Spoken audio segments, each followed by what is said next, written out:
cannot believe I'm playing with them.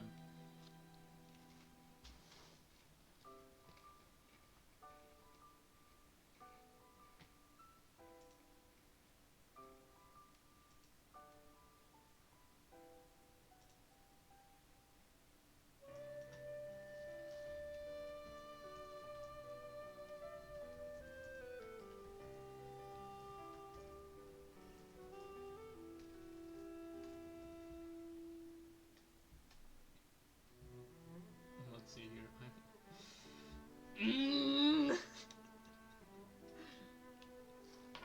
I'm playing this game now.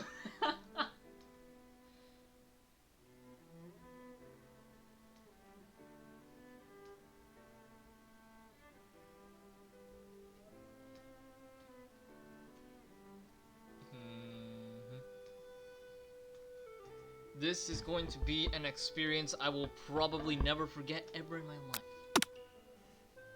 Full screen, yes.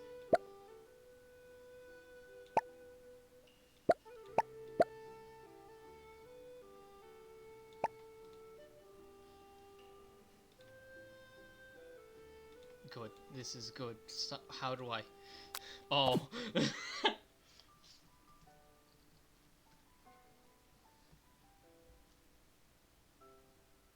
Gamers. Welcome.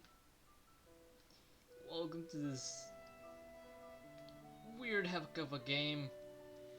I'm playing Colonel Sanders Dating Simulator.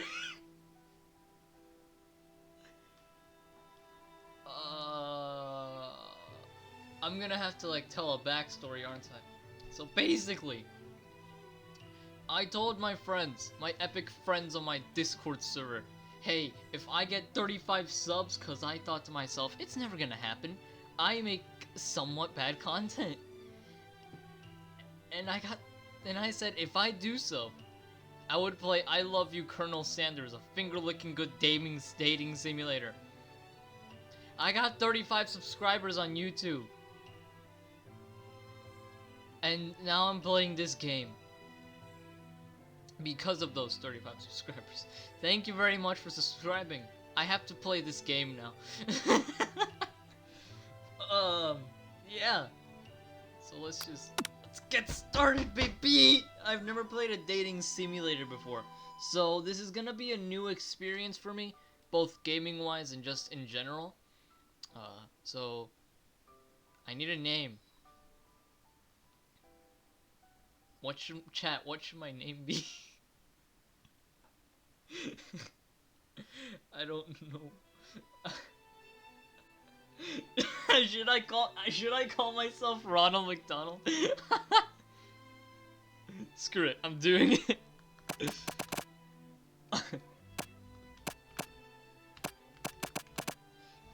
Guys, I am Ronald McDonald. Oh no. I am Ronald McDonald. I'm eating a cracker.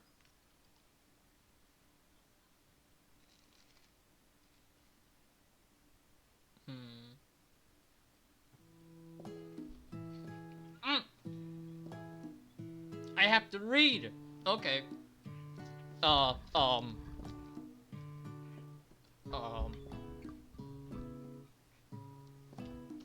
gonna drink my water first. Alright. You sleep softly as the morning sun casts a warm glow through the window of your modest student apartment. The world is peaceful and serene. You could stay in the moment forever. Or you could wake up now. Now! Your first day of culinary school is no time to sleep in. Smack that clock! Smack that clock! Up and at 'em. Throw the clock out the window and stay in bed forever. I want to stay in bed forever, but for this... Actually... Do I? No, I don't. Lying in bed, you stare at the ceiling, thinking about everything that awaits you at the prestigious University of Cooking School, Academy for Learning. Your mind begins to wander. Okay. Who will be there? What will you cook? What should you wear? Time begins to fly by and you find your imagination getting away from you. You should take this seriously. You should allow yourself to daydream a bit, thinking about the future. It's school though, I need to take this seriously. I'd better make sure to arrive prepared for the first day. And that's my Ronald McDonald impression. I'm going to die. You bust through your morning checklist. Teeth brushed, hair combed, pits deodorized. Nothing can stop you now. Pog! You confidently grab a biscuit, strut out the door, and head off to class, only to find yourself getting run over by a van. Just what you needed to get your blood flowing. That does not look appetizing. Moving on. Standing in the quad, you gaze upon the magnificent University of Cooking School Academy for Learning. That's a long name. What if I called it, I don't know. Here comes your lifelong best friend forever, Miriam. I swear.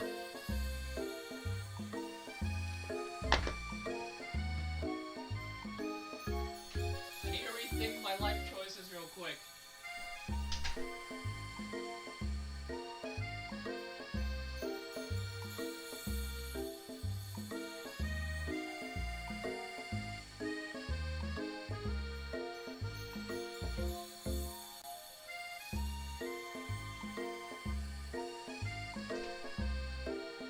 I'm back. While I was rethinking my life choices, I found something cool. I found this thing. It claps. Anyways, she's the most adorably awkward person you've ever met, and you absolutely love her for it. I don't. Please die. I don't like the way you're staring into my soul. Could you not? Please be my friend. Good morning, Ronald McDonald. Are you excited for the first day of the rest of our lives? No, I'm not. I don't know why I'm here. Please, inform me of why I'm here. Actually, because I sure am excited, a little nervous. Okay, a lot nervous. I'm reading that with my normal voice.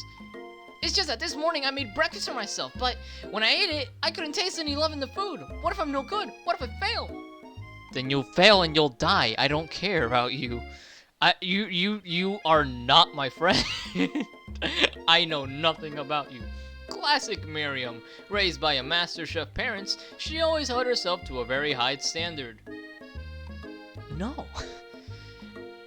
Ever since we were little babies playing together and you rescued me from that quicksand box. Okay, it's been clear to me that you're the most loving, caring person I know. You're going to do great. That's what Ronald McDonald says to me. I don't care. But with university and cooking school, Academy for Learning's famous 3-day only semesters... What? Semesters are 3 days long? Why? I can't learn anything in that amount of time. I'm afraid of being left behind and never catching up. Well, that's life. A sweet girl. Miriam has always had a flair for the dramatic. This summer, she got nervous about her first kiss that she chipped a tooth practicing on a mannequin. Then where is that detail in her mouth, though? I can't really see the chipped tooth, but oh well. Should you pep talk her, or should you subject to school gossip? I know nothing about gossiping, so let's help her. Remember last month we saw that fortune teller and had our tarot cards read? Is that a JoJo reference? The lady with the mask gave me nightmares? I've been trying to forget. It seems I might have chosen the wrong choice there, but oh well. I know she looks spooky, but she was so sweet, and she told you that you were destined for great things. Am I destined for great things? No, probably not. Remember that card with the fancy looking tower? And that other card featuring the handsome fellow in the red suit? Okay. I've been waiting so long to meet a handsome fellow I could call my own. And I'm sure you will soon. In no time we'll be graduating and you'll be delighting in the world with your heartfelt cooking in no time at all. As you talk Miriam up, you can feel her nerves begin to ease. She's still crying though.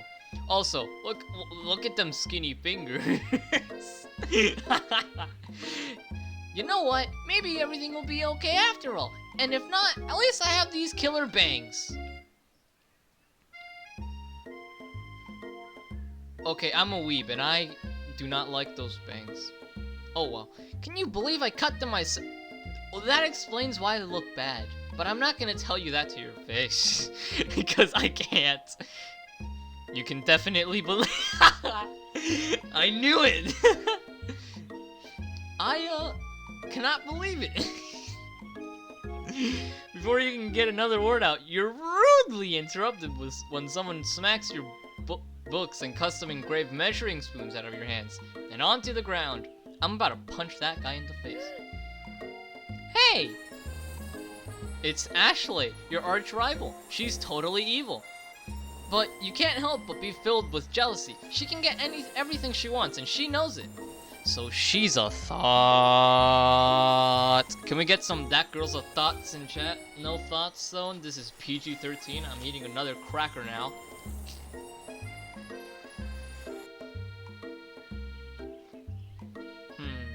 Hello, Ashley. Oh, I didn't see you there, chicken shins. Okay. You leave Ronald McDonald's shins alone. They're perfectly normal shins.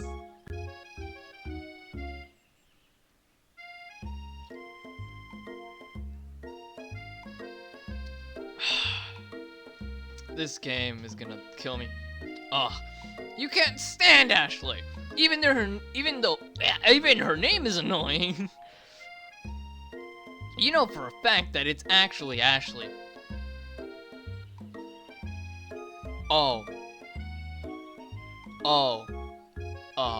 Ashley. But she had to add extra letters to make herself feel better than everyone. Okay. If everyone here knows what perfect shin looks like, it's us. My shins are broken. Also, can I just mention, what is this design? What is this down here? Why does she have chicken on her thighs? That's stupid. We're not going to let you or your really weird insults get to us. Across the quad, you see Ashley's best friend, Van the Man. Van the Man. Has stopped to look at his own reflection in the mirror. His pants are so tight that you can see him casually working out his glutes while he styles his hair. No lie, they're rockin' glutes. Ahem, Van. You rang. No. Look at this dude! Look at his hair! Look at him! What is this?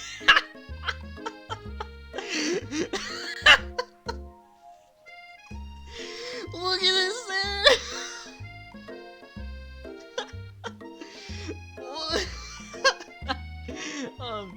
You've never been sure what their arrangement is, but as long as you've known them, Ashley and Van have been just as close as you and Miriam, but substantially more devious.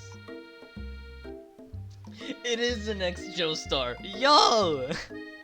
I can't believe that University of Cooking School Academy where learning would ever allow people like you to attend as students. You're right, they do look a bit overaged. I know, right? You'd think they just hand us our diplomas now. Or maybe hire us on as professors. You amateurs could learn a lot from us. I don't know what voice to give them. With the first day of school about to start, there's just not time to properly tell these two off. So you resist the urge. Let's go, Miriam. Psh, see you later, losers. As you approach the door, you see a goofy-looking kid pushing hard against the window, directly next to it.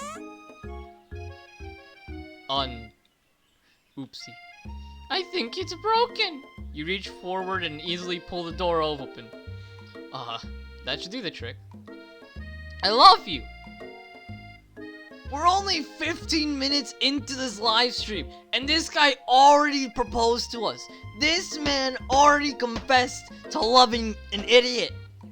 This man, stop. Don't. Please. I don't need this in my life.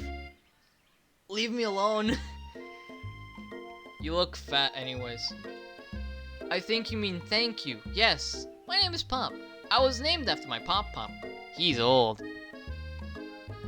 Could someone like this also be a student at the school? He must be one heck of a chef. Also, his name tag clearly says Bob, but I guess he's just reading it upside down. Makes sense. Hi, Pop. I'm Ronald McDonald, so... Are you going to make me hold this door all day? Nope! And with that, the young man walks into the building ahead of you. Cool. Is it just me, or is he kinda cute?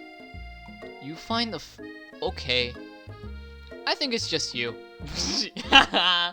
Yeah. You both shrug your shoulders before following him into the building. Who is this guy in the corner? Somebody tell me who this is. Who this man? I don't know who he is.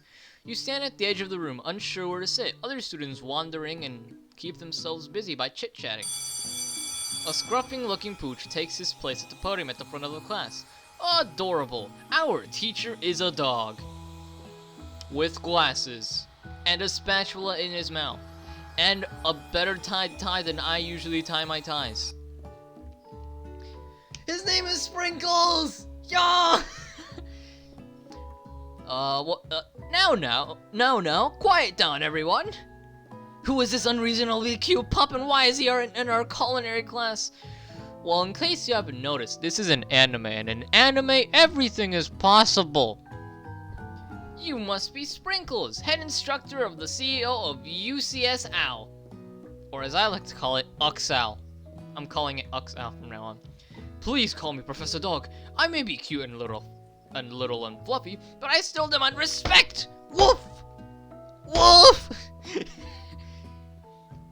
What? A cute dog is our professor? This is the best school ever! I guess only a dog's nose is capable of picking up all the nuances of fine dining. Okay, I know nothing about cooking. Out of nowhere, wind begins to rush around you as a swirl of cherry blossom petals fill the air inside the classroom. This is an anime for sure. I'm chilly. Someone closed the window. And then, he walks in. Sanders Senpai! Yo! He walks in. You're immediately swept in by the aura of this new student and his remarkable goatee. Who knew anyone could be so handsome? Time stands still. Senpai! It's him. If it isn't my favorite student, Harland. Colonel Sandoz interrupts Sprinkles. Sorry, Professor Dog. Before he can finish his sentence, please, call me Colonel. Colonel Sanders. A hushed murmur rolls through the classroom as Colonel Sanders walks down the aisles of desks. Suddenly, the room is sweltering. Sweat begins to beat across your brow. You feel like everyone is looking at you. And you're not entirely wrong. And this over here must be Sweaty Sweatsalot. Maybe you should open the window back there before the faucet pits melts into a puddle and evaporates entirely. Hold on just a second. Nobody talks to my friend like that. I'm rejecting you. My lover is Colonel Sanders now. You two both know my name. We were in the same kindergarten class. And what is it with all your really weird insults? Besides, when Ronald McDonald sweats, it's not gross. It's beautiful. Look at that shimmer. What? You take a moment to clean yourself up. Okay. It's a good thing you didn't forget about that deodorant this morning. This classroom is hot, hot, hot. Professor Dog steps in to settle the class down and set some ground rules. Welcome to the University of Cooking School. Academy for Learning. I forgot his voice, but I don't care. The greatest culinary academy in the world. This, the birthplace of culinary legends past, present, and future. Woof. Many challenges await you. There will be tears. There will be blood. There might even be really adorable tiny food. Okay. And when all is said and done, there will be a battle! Yes! Action! You will lift your spokes and compete in the Brume cooking arena. Or I don't care how you pronounce it, I'm pronouncing it Brume. Just then, another student enters the classroom and interrupts the professor's rousing speech. Hi guys. Hi guys. Oh, hi guys. Sorry I'm late. I hope everyone had a good summer. I really miss... Quiet!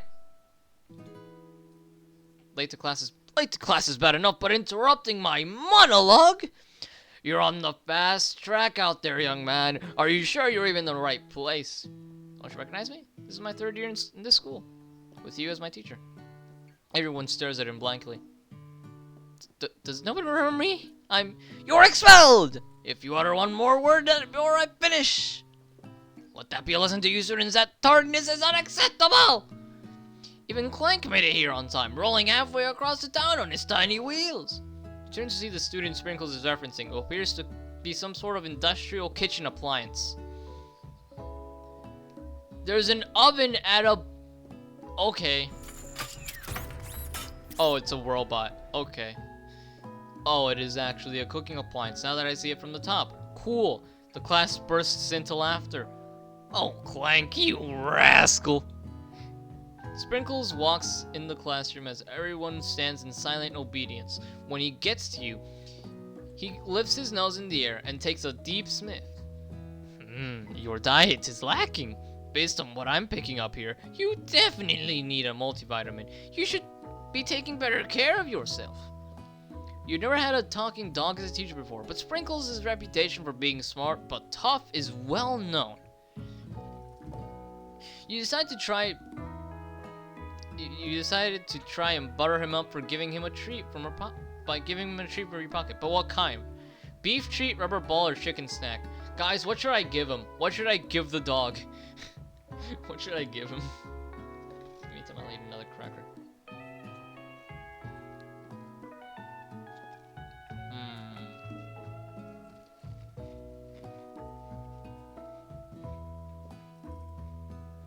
Alright. We got 2 votes on chicken. I'm giving him the chicken. You reach beneath your apron and return with a chicken snack in your hand. Sprinkle's eyes go wide as he locks onto it.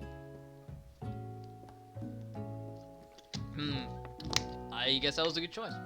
His favorite! It was a good choice! I clap. Well. I think there might be some competition for new star student. Chat, where would I be without you? The furry professor immediately devours the snack, leaving your hands slick with a coating of warm doggy drool. Why did it describe it as warm? You see the other students eyeing you jealously, but pay no mind to them. If they want to succeed in life, they should have learned the importance of carrying a range of dog treat flavors on them at all times. And this is how you succeed in school. Settle down, young chefs. Take your seats and prepare to have your minds open to the amazing possibilities of culinary creation. As everyone rushes to claim their favorite seats, you're left standing at the front of the room. Only 2 options remain. Hey, Ronald McDonald, there's still a seat here. It seems that no one has claimed a seat next to me. If you're interested. Colonel Sanders, I gotta go with Senpai. He's my senpai. Sanders, notice me. You move to take your seat by Colonel Sanders. It appears he brought no books, pens, or pencils. However, his perfect upright posture shows off seriousness that makes you confident in his desire to learn. Thanks for offering me this seat. I've only had 2 rules. Do all you can and do it the best you can. It's the only way you ever get that feeling of accomplishing something. That's so inspiring. A little off topic if you ask me, but okay. As soon as you're settled into your seat, the professor makes an announcement. Think fast, it's time for a pop quiz. It's the first day of school and you already want a pop quiz. Yay, a quiz about me. No. This is incredibly important, and a surprisingly short quiz will tell me if you are ready for life at culinary school. Keep your knives sharp and focus sharper. Here comes question number 1. If train A is traveling to point B and train B is traveling to point A, how important is it to wash your hands before cooking? Extremely. That's right! Yay! I did it. Forest is to tree as chicken is to... feather. That's right! I was about to pick slam dunk. What is the most efficient eating utensil ever created? A comically oversized fork, a meat tenderizer, and a spork.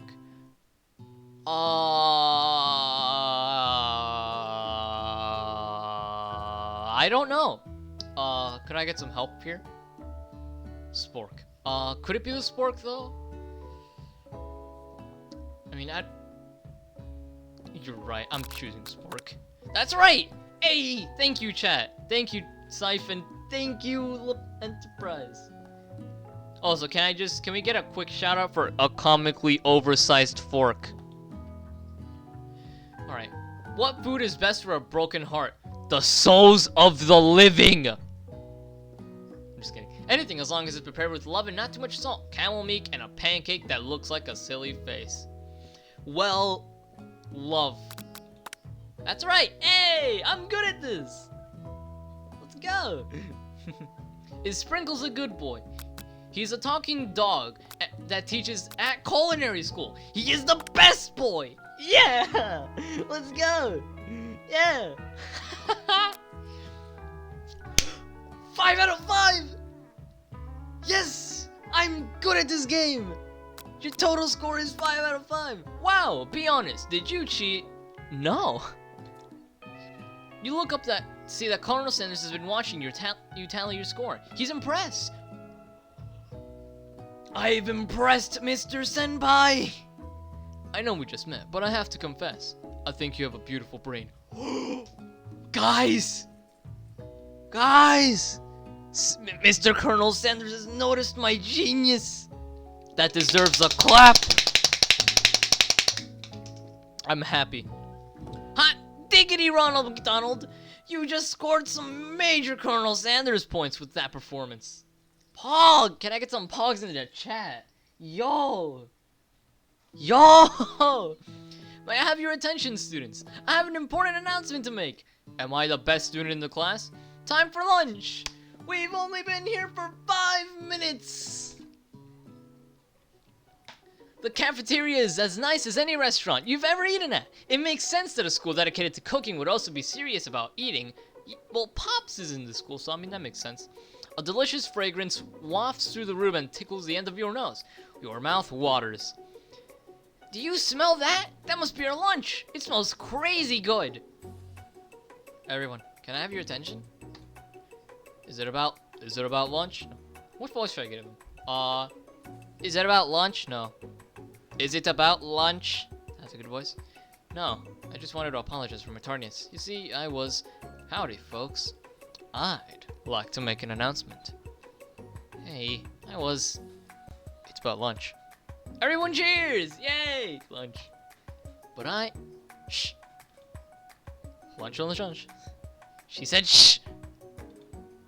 In honor of the new semester, I have prepared something special to share with everyone for lunch. He brought the chicken, guys! That must be the smell I smelled. Whoa, indeed, that smell. You hold your breath, waiting to see what food this mysterious student has created. You've heard he's very talented, but were the rumors true? The rumors are true! It's Mr. Colonel Sanders Senpai! Colonel Sanders lifts a large bucket above his head. Its content glimmer in the lights. It's KFC chicken! He brought his buttermilk crispy chicken with 11 herbs and spices only at KFC. Piled higher, huge pieces of chicken breaded and fried to a crispy golden finish. The aroma envelops you, and you begin to feel warm and safe. Oh, that's some Pog chicken. Colonel Sanders has filled a bucket with chicken? What a novel concept! Your stomach begins to grumble, as if to say, stop thinking and start eating! You're right. For years, I have developed a secret recipe for the perfect and fried chicken.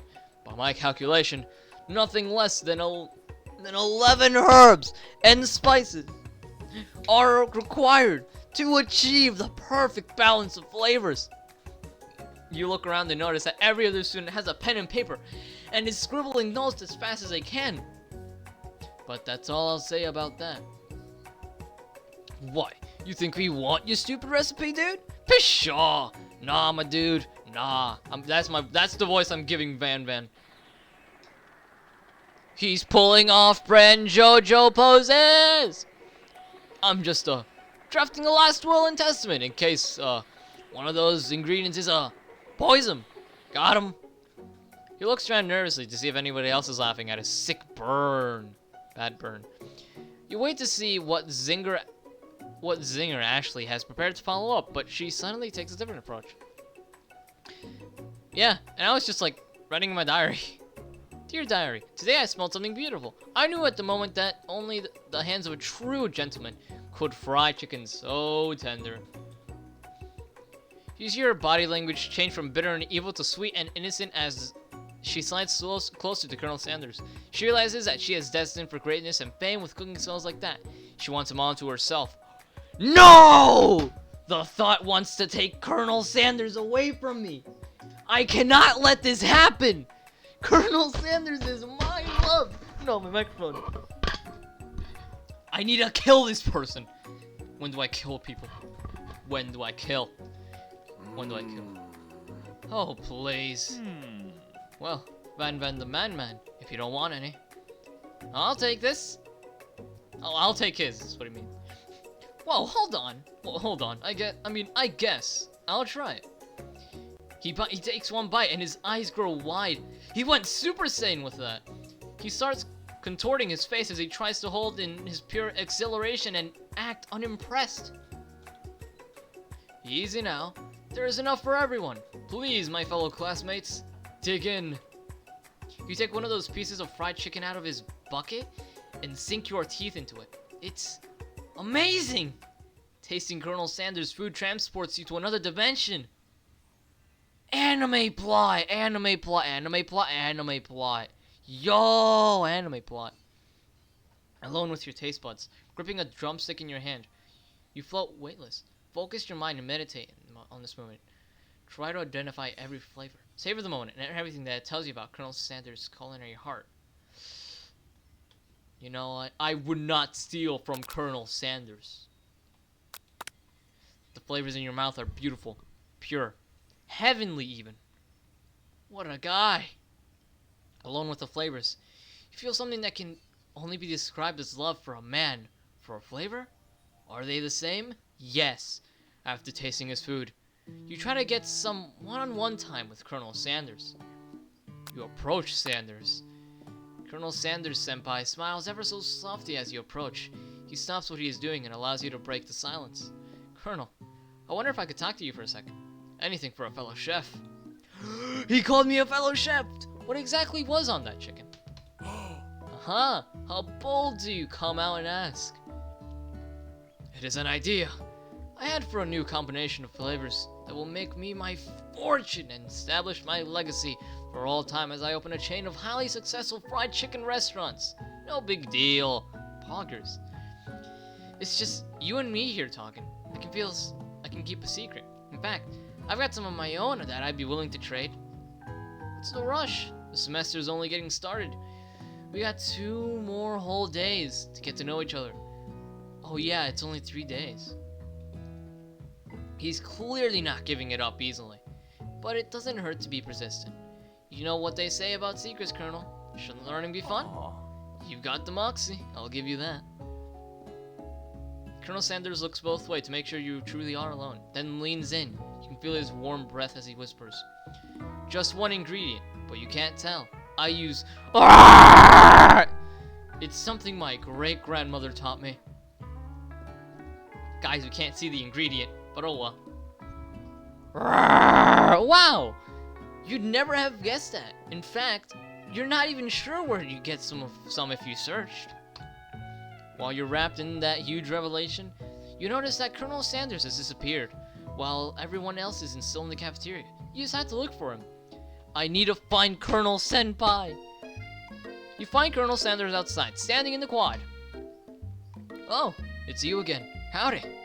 Sometimes, I like to come outside and look at the school buildings. I think about how my story will continue after I've graduated. It sounds like you have big plans. I dare say, the biggest. I will leave my mark on this world. You bet on that. Alone together for the first time, you figure now is the perfect moment to show your personality to him. Wow him with a big idea. Be modest but to add additional ingredient to really spice things up. No! Be modest but thoughtful. I'm not going to tell him, change it. No, it's as good as it is. Well, just wanted to tell you that I really enjoyed your food. Now you've got his attention. The flavors were complex, but comforting. The interplay between salty, savory, and peppery, it was perfect. I appreciate the compliment, Ronald McDonald. I'm sure you'll be a big success. I know we've only met today, but I'm starting to get the same feeling about you. You should head back inside. The next lesson starts soon.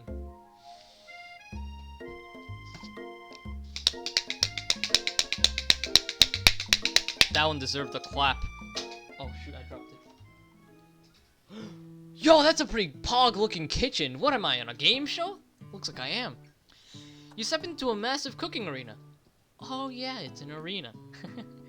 Where the afternoon lesson will take place. Each student gets an oven and all the tools and ingredients they could need.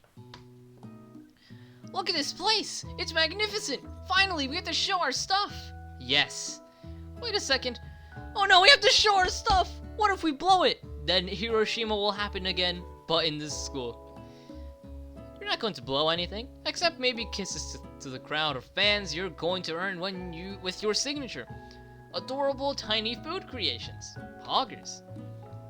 Welcome, students, to the cooking arena. I forgot what voice to give the dog. For today's lesson, we'll be cooking with partners. Hurry up and pair off. Sanders, Sanders, Sanders, Sanders, Sanders, Sanders, Sanders, Sanders, Sanders, Sanders. Yes! Naturally, Miriam looks over at you, but unable to control yourself, you pounce on Colonel Sanders. Hey, Colonel, would you like to tackle this lesson as a team? A team of two? That is me. And you? If that wasn't clear. Want to be my partner? Aww. Sure, Ronald McDonald. I'll prepare our station. Yay! Ronald McDonald! Without you as a partner, Miriam is left standing alone. Two different students quickly take notice.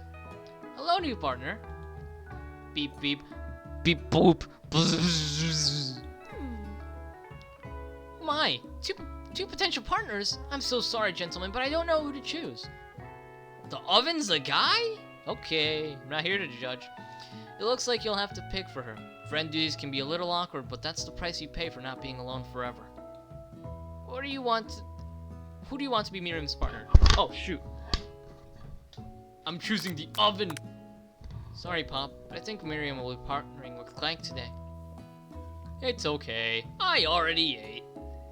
It's not entirely clear if Pop has any idea what the point of the school is, but, I'm not here to judge. Clank is clearly excited to have some attention. He heats up and begins to roll back and forth. Aww. Warp, warp, warp. Hold on there, fella. We don't even know the assignment yet. Cook.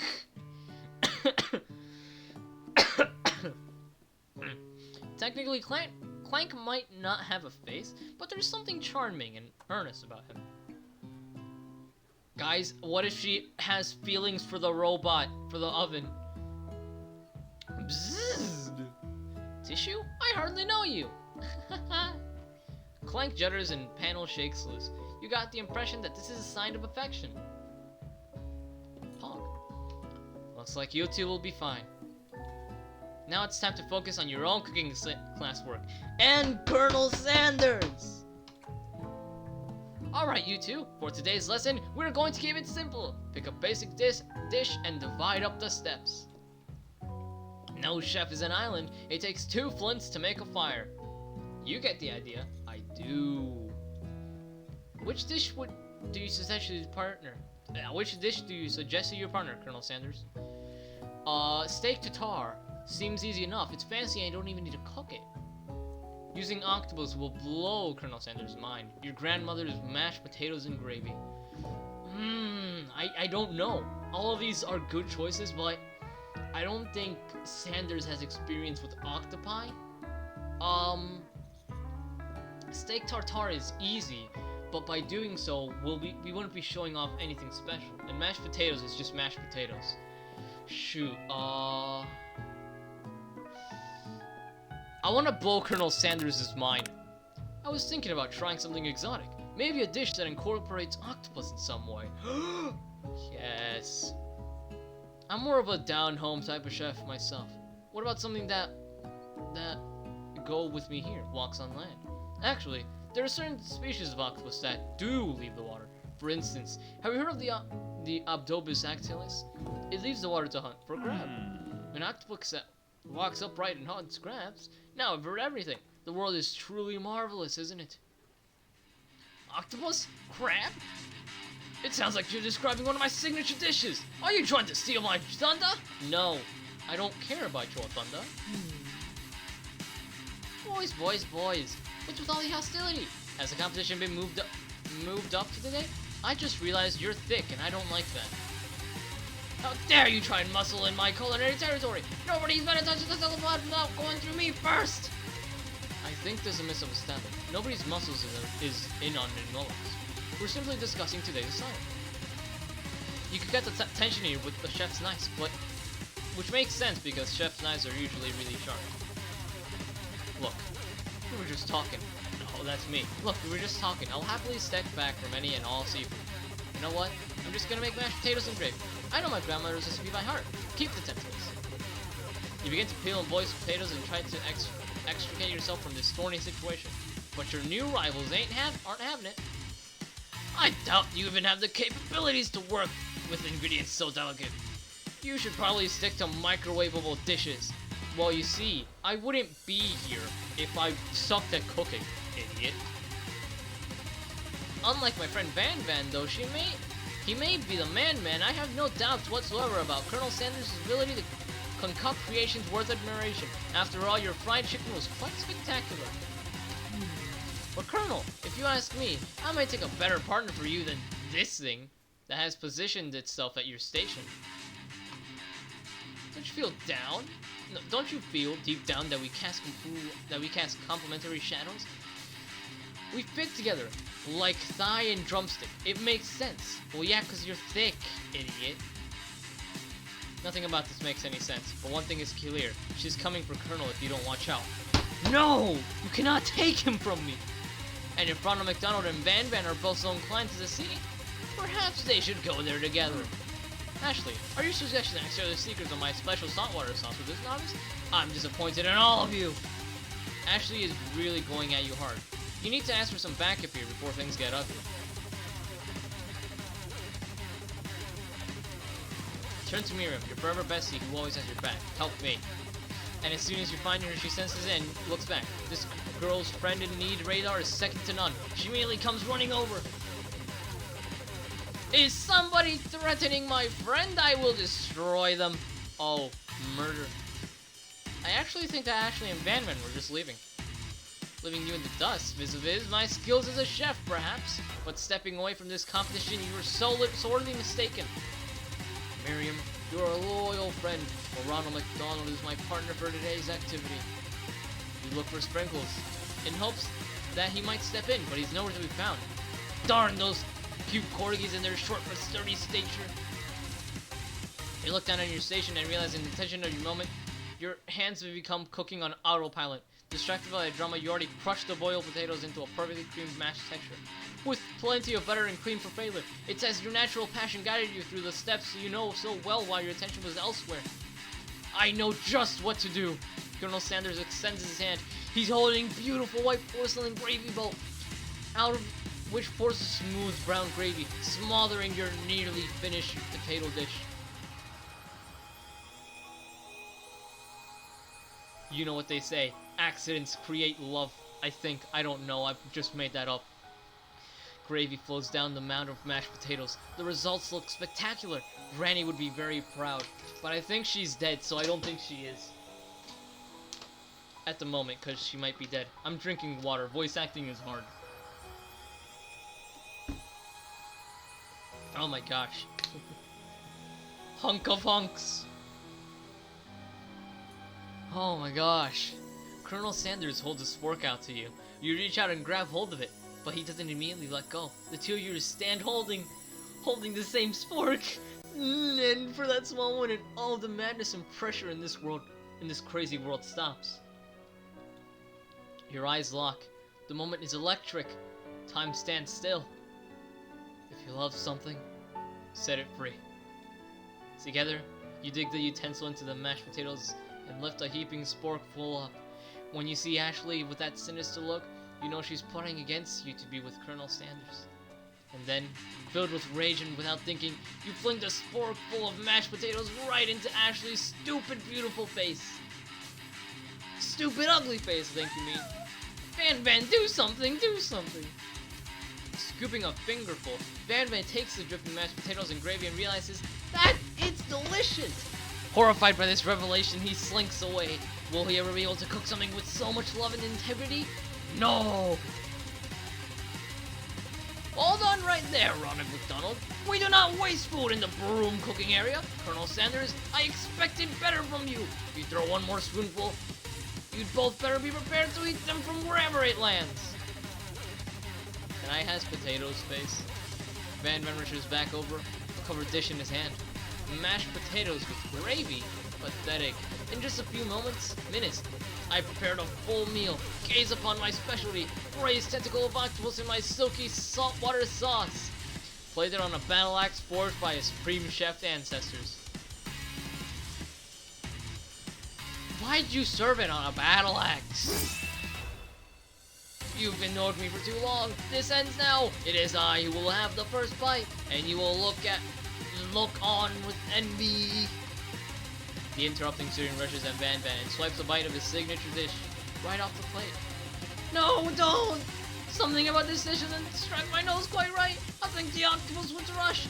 You may have been turned into praxis. The results could be toxic. He's already about to throw up. Too late, it has been eating. Well, he's gonna die. Somebody already died. Bleh. I think I left something in the oven. I don't feel so good. What? What? He's dead! Everyone step back, don't take another bite! When you look at the plate, the rest of it is gone. You notice the tip of the tentacle being slurped up in Pop's mouth. Pop's no! He's dying! Pop winces in pain for just a moment, then is almost immediately back to his obvious self. Oh. Oopsie. Tastes like poison. The entire class is gathered to watch Pop's final moments. Shock has frozen the whole crowd. They are motionless as statues. The bell rings, disrupting the moment and snapping everyone back to reality. It would appear that Pop's enthusiasm for trying new things despite obvious danger has inoculated him against poisons of all kinds. So he's immune to poison.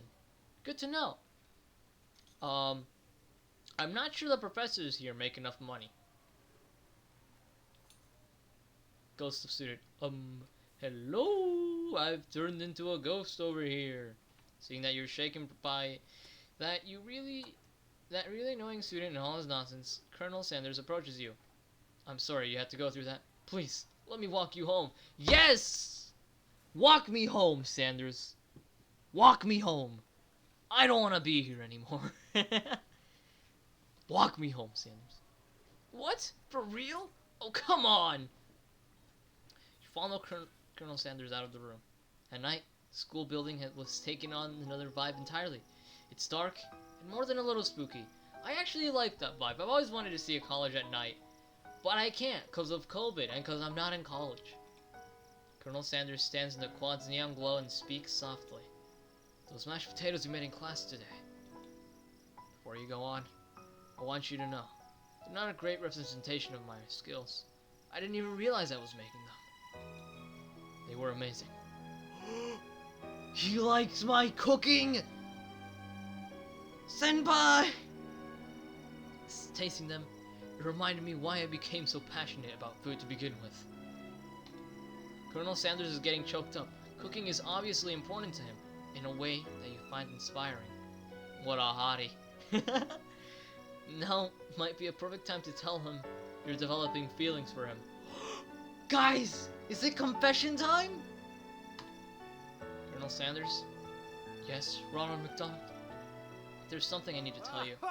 Hold it right there! It is me, the off-brand JoJo reference. I'm mad. I wanted to confess to Colonel Sanders. There's something I need to tell you first. Oh, jeez.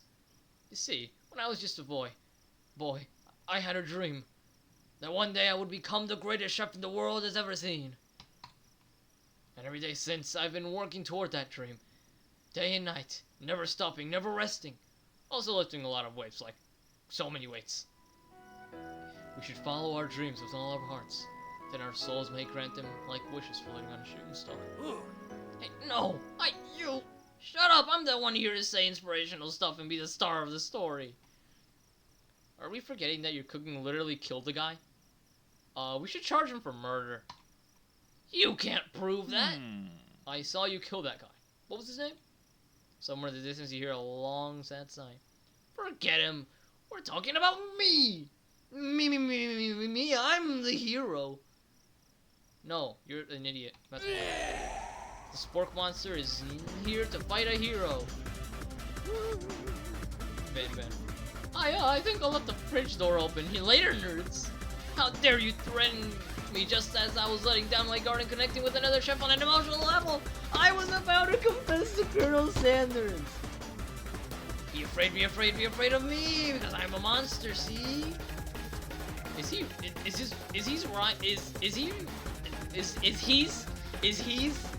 he's rhyming on purpose, or is it just a coincidence? Before you can discuss syntax any further. It's a turn-based fight sequence. What will you do? I will attack. You decide to go on the attack. Which attack will you use? Cook with love. Okay, sure, it's the only attack I have. Cook with love does 1 damage. It just got real. That attack really upset Spork Monster. Spork Monster goes in the attack. They spit hot gravy at you. You take 1 damage. What if I defend? You decide to defend. Which defense will you use? Trepidation. You continue to stay back and endure whatever comes your way. Seems like a pretty weird strategy, but okay, sure, you do. Spork Monster focuses their mashed mind and draws in energy from Mother Earth itself. They grow larger and more intimidating. How will you respond? Well, why are they gathering energy from Mother Earth? I'm drinking water again.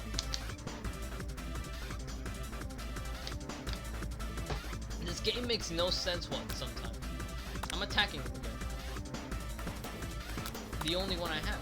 Ah, this is gone weird. Spork Monster is no quitter. Buffed up and ready to rumble, they go on the attack once again.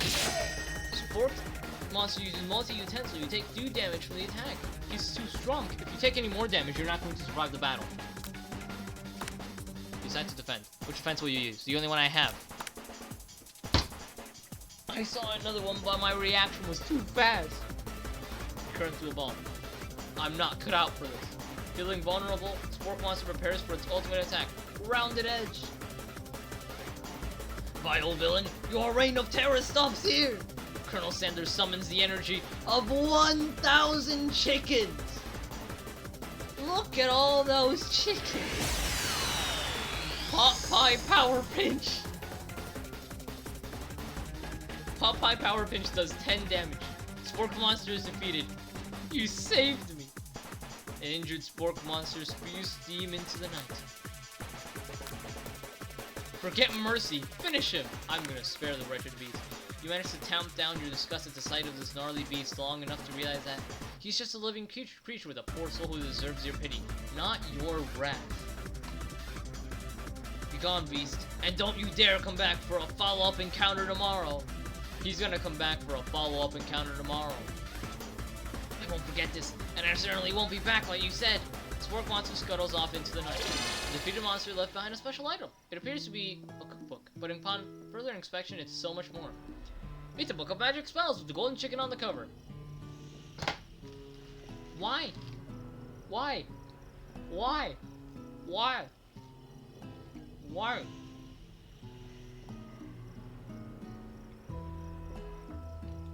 Okay.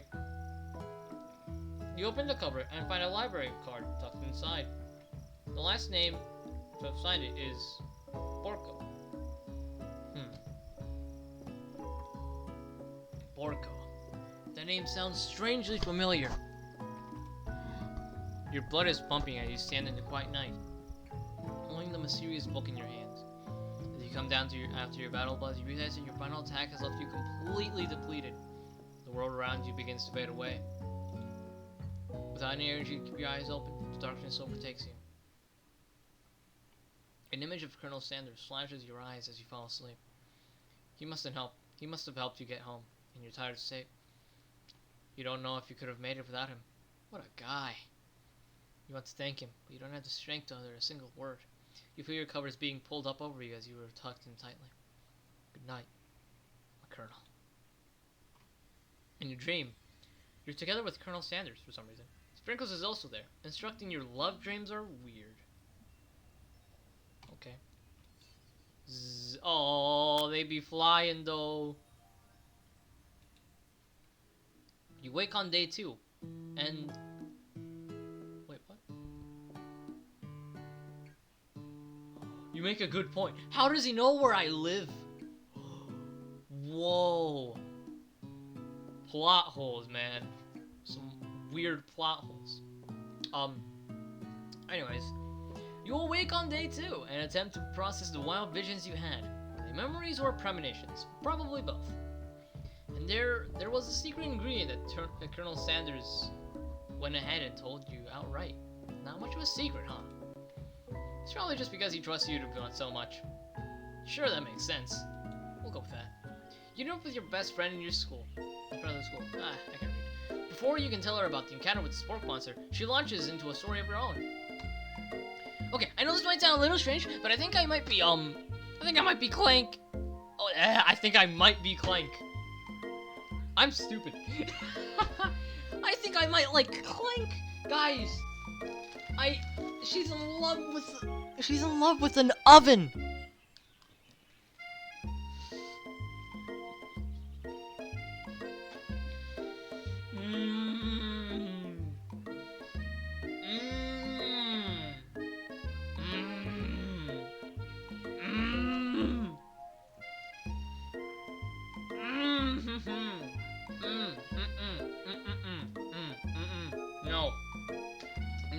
No.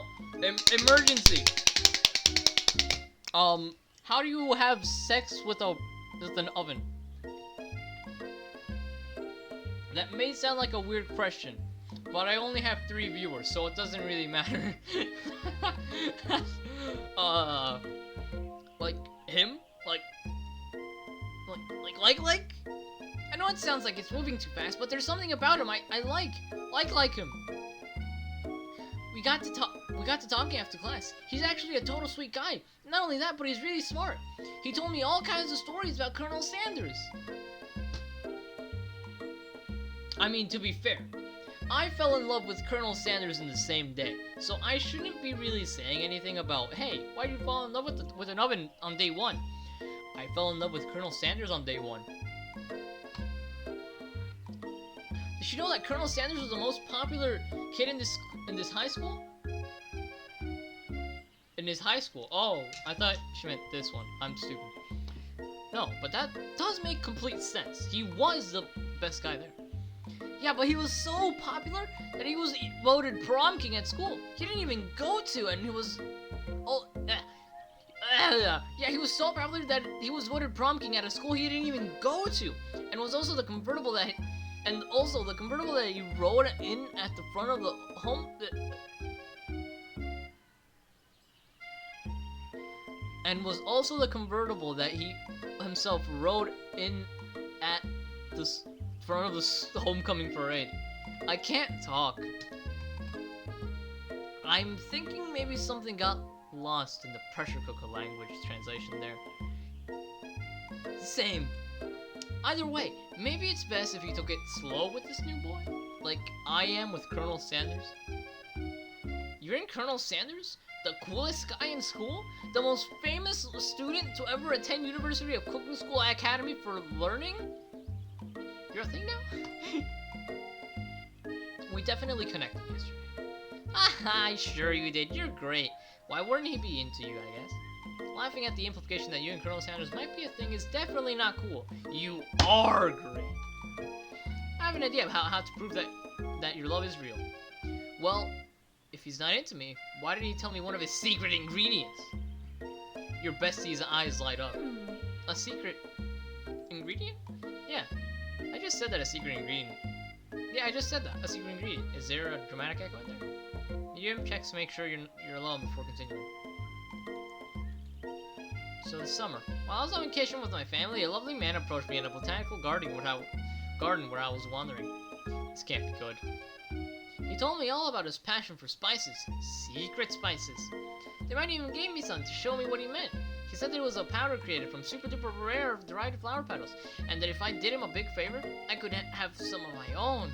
Please, Miriam, don't tell me. So I filled my suitcase with it and brought them home. He was so nice, he even met me at the gate when I arrived. Later, when I cooked with him, a very strange feeling came over me, and the flavor was unlike anything I'd ever tasted. I think you're being liberal with the meaning of spices here. Whatever. Anyhow, we both shared an interest in cooking, so we've stayed in touch, you know? Like pen pals. I bet he would love to know more about new spices. Well, I'm not definitely supposed to share Colonel Sanders' secret spice recipe. Besides, I only know the one ingredient, so I doubt it'd be much use to anyone. Please, please, please, it would mean the world to me. No one has to know it came from you or Colonel Sanders. I have to lie. It's for Sanders. It's for Sanders. It's for Sanders. It's for Sanders.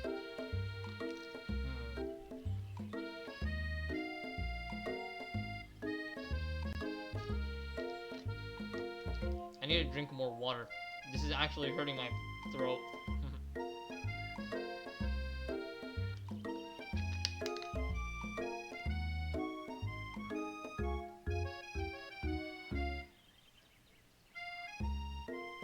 Quickly think of a fake ingredient name. I don't know. How about it was Eye of Newt?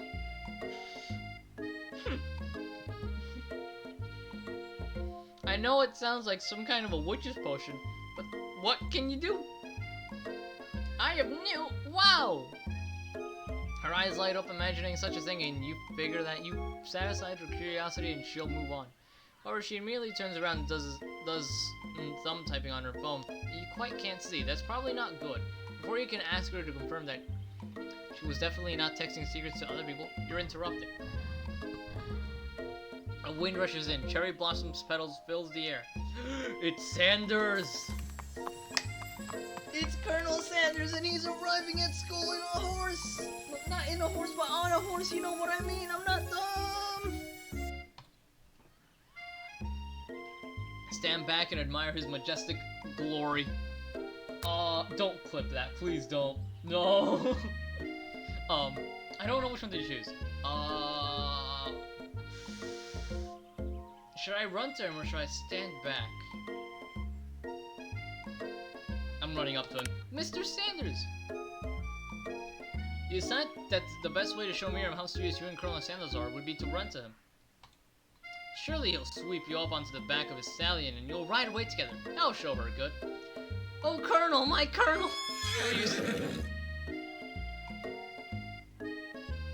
I should have remembered. He's on a horse. I don't have a face anymore. However, your sudden move to surprise the horse and it rears up, kicking you directly in the face. The force of the blow me completely knocks you out cold. In the darkness, you see a vision. Ooh, Ronald McDonald, I am here to deliver you a message. Not this guy. It is important that you remember this exactly as I say it. If you forget, the world could end, so you know it's serious. I have been trapped in a realm beyond, but a great prophecy relies on my return. Only you can save me. All you need to do is repeat my name 3 times. And the name is...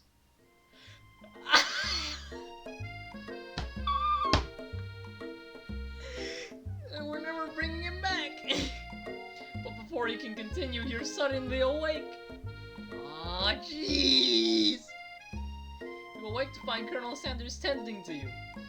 He you back to life with a satchel of secret spices, or is that just his natural seasoned musk? Compliment the craftsmanship of his horse's shoes. I'm gonna say that. Maybe you shouldn't be riding a horse to school. Maybe you shouldn't be running up to animals you don't know. It's hard to say who was in the wrong here. But the one thing is for sure, that Colonel Sanders is pretty dreamy. That horse has beautiful shoes. I could really feel how smooth and sturdy they were when they were pressing into my face. That's nice to hear. No one truly appreciates good craftsmanship anymore. That was the right answer. I just got punched in the face by a horse. And with that, Colonel Sanders disappears into the school, leaving you and Miriam to follow. When you enter the classroom, you can see your two rivals, Ashley and Van Van, are doing something really bad. By the way they're hiding, you know it must be really bad. Oh shoot, are they doing drugs? Also, there's chicken drawn on the board. I did not notice that earlier. Like counterfeiting recipes bad. Experimenting with restricting ingredients bad. Summoning a demon bad. Demons! You try and get a peek over Van Van's hulking shoulder. Sure. Okay. But he sees you coming. Whoa there, little one. I'm not sure you're ready to handle this. Why don't you make like a bee and mind your own wax, honey? Act like you're not interesting. Oh, shoot. Yeah, okay. I'm not going to feed the bull. You sit near the rivals, but leave your back turned to them. You even hear Van Van mutter something that sounds a bit like a magical spell. So they're the guys that are summoning the monsters then. I understand completely. However, he notices you eavesdropping. You try and cover your tracks and improvise an excuse. Ahem, it's time for class, and you're distracting the rest of us who wants to learn. Now you've upset them. He went Super Saiyan again. Oh, you're the Emperor of Cooking, are you? You make the rules? I'm not sure you'd know a good meal if it ain't you! Being the best chef in the world makes you more than just culinary skills. It takes creativity. It takes panic, and it doesn't hurt to use a little evil. Finally get a look at what it is they were hiding, and you instantly recognize it. It's a book like the one you found after your encounter with the spork monster. That's the same book that I found last night in the quad. Actually, a little me elbows Van Van, who hides the book behind his van. His back. His van.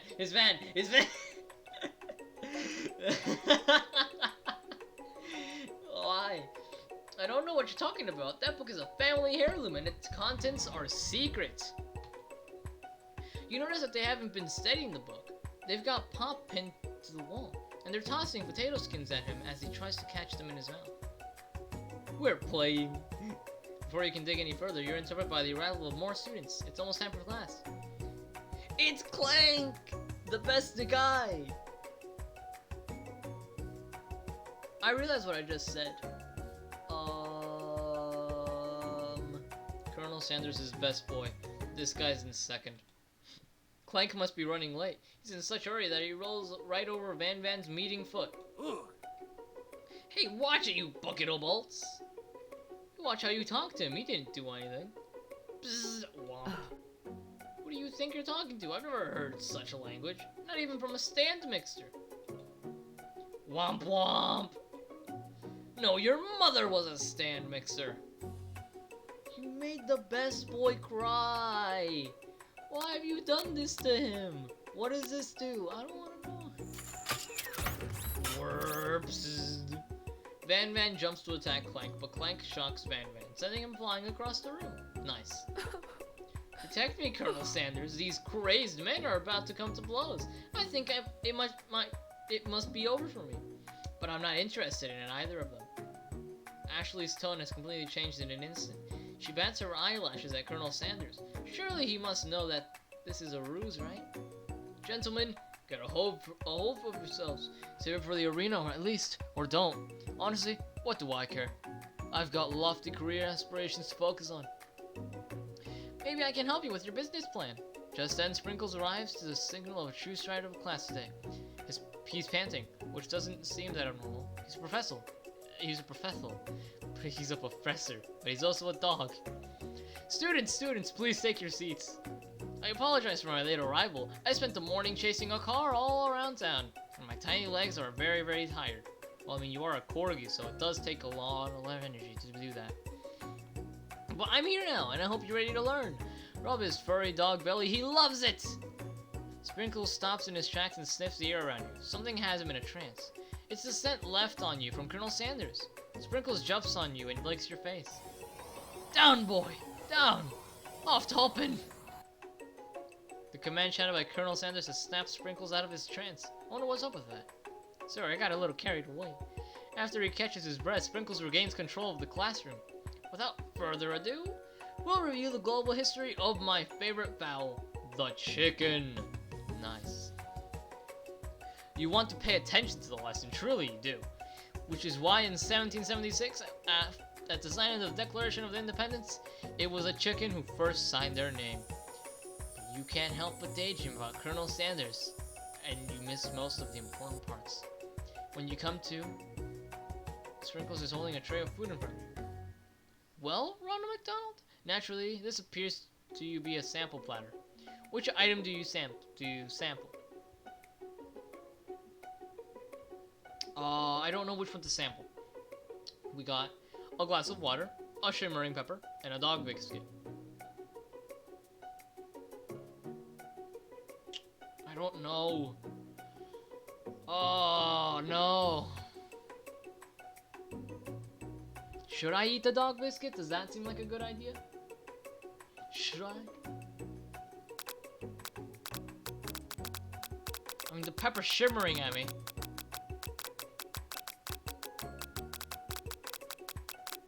I'm doing the pepper. A brightly colored pepper stands out from your plated items. It sparkles in the most eye-catching way, so naturally, you reach out and grab it and eat it right away. However, your body is not prepared for the heat. The pepper has triggered an intense spice hallucination. It feels like forever as you trip through the universe. My friend. Ooh. This guy again? I'm here to give you an important message. Ooh. You must avenge my death and fulfill your destiny. All you must do is... I was saying to fulfill your destiny, all you must do is... Sorry, I think I got some spice stuck in my throat. It's fine, I'll work through. To fulfill... the prophecy! You must feel yourself begin to regain consciousness. Oh, man! Ah, he's angry at me. You come to him and find everyone is staring at you. The pepper was the last of its kind on Earth, and now it's gone forever. You think to yourself, geez, I should pay better attention. We all make mistakes. I'm sure they'll forgive you someday. Come on, it's time for lunch. I just ate a pepper. I don't think I need to eat anything now. Before anyone can relax, the cafeteria lights dim. And your rivals enter to make a dramatic announcement. Today's lunch will be prepared via time competitive cook-off. The level of theatrics of these two is off the charts. Demand that they stop wasting everyone's time. Is everything a competition with you two? Yes? Yes! Well, not with me. I'm on a personal journey. To learn to love, to learn to love? Sure, why not, but definitely not to constantly battle. Yeah, stop with your genres crossed. Don't you have some portable monsters to capture or something? No. I need to if I'm going to have the energy to sustain my education and pursue my dreams of being a master chef. How are any of us supposed to get anywhere if we're constantly fending off challenges from every to know-it-all with an apron? Besides, I already brought my own lunch. Ronald McDonald, you should have it. It will give you the energy you need to succeed. Miriam reaches out and presents a gift to you. It's small. My special grilled cheese and tomato soup with chocolate milk to wash it down. And tartlet for dessert. Okay, so a hand is like average to like 5 to 6 inches. The average diameter. In other words, that's small. It only takes you about 5 seconds to eat Miriam's tiny food, but it's just what you needed for motivation. You know what? I've learned enough for today. Let's battle. Gosh, dang it. Just as things reach a boiling point, Sprinkles steps in. Surely he'll put a stop to this madness. Now, students, please settle down. This is a lunchroom, not a sporting court. Finally, a little sense could be the sigh of relief. At least not until we turn on the timer! No, Sprinkles, why? Timer ready. Then when a huge lace blasts you in the face, flashing the words timer ready. Oh no. That's what I'm talking about. Sprinkles, you're going to ruin my life. Sprinkles, why?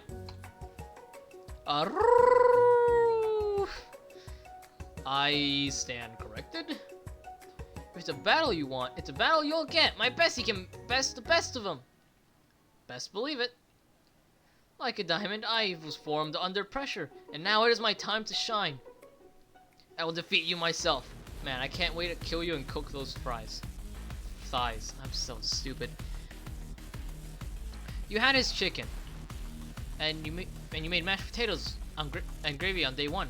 You feel like you can really impress him again here. It's time to boil some water for the potatoes. Think fast. If the timer runs down, you'll be forced to pick randomly. No!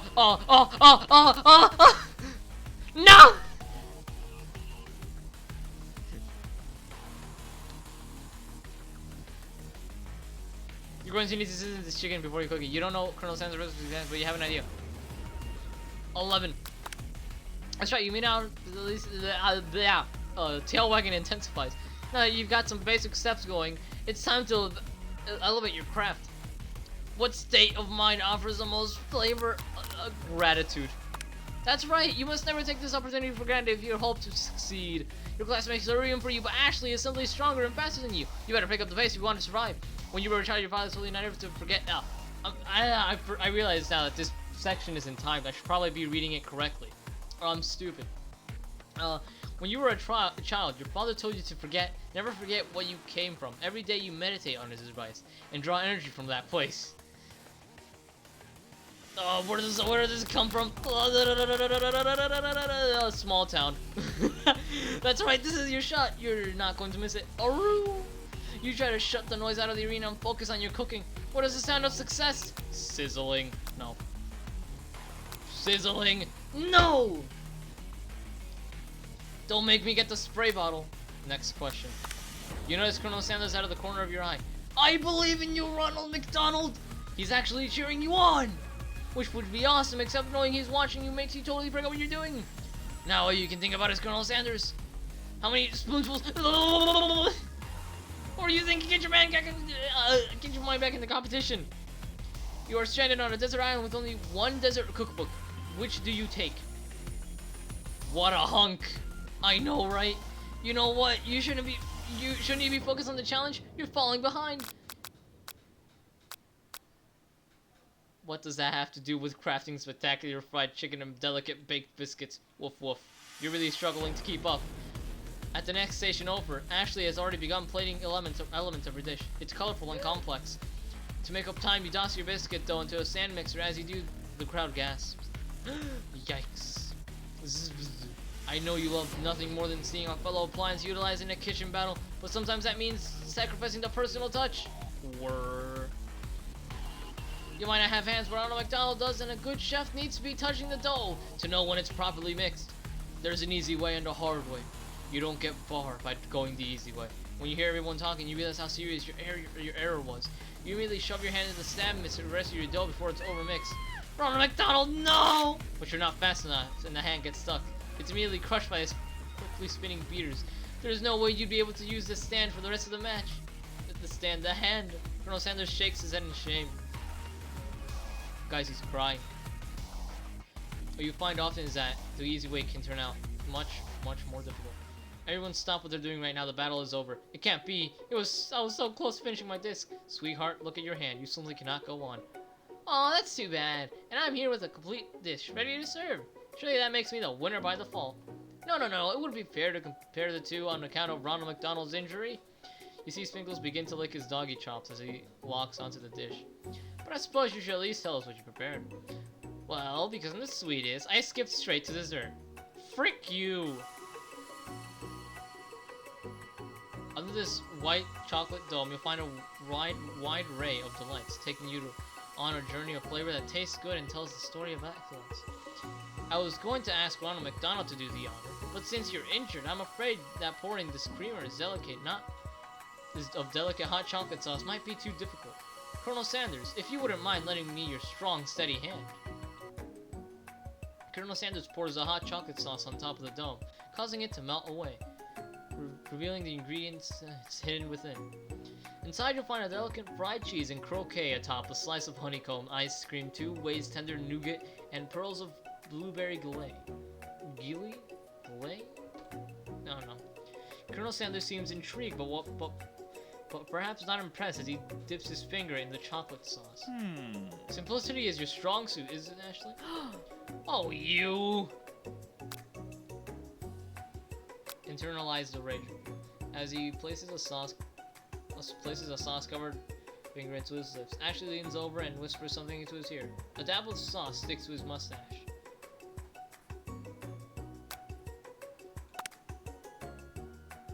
You reach out with your apron to wipe the sauce off his glistening face. Colonel Sanders recoils and brushes you back. This goatee isn't a fashion statement, it's also functional. I was saving that flavor from later. I didn't know. I'm sorry, what? What? Game over. Oh, I lost?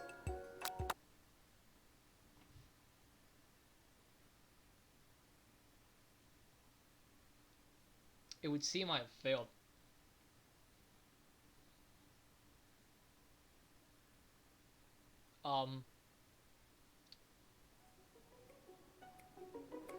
Okay, warning.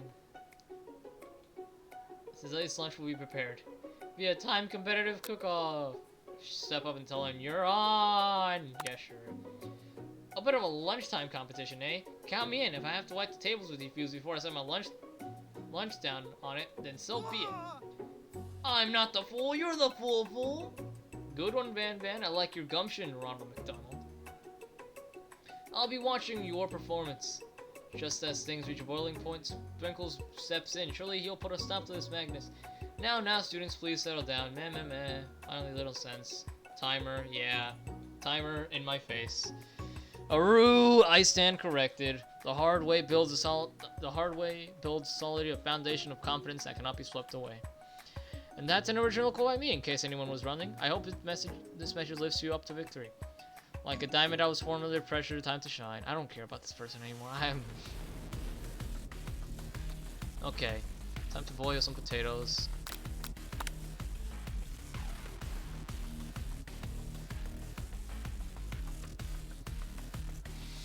Winner gets served my furry better.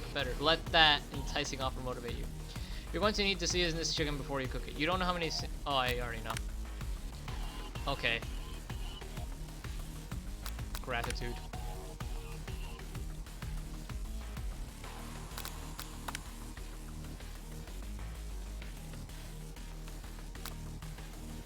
So it's sizzling.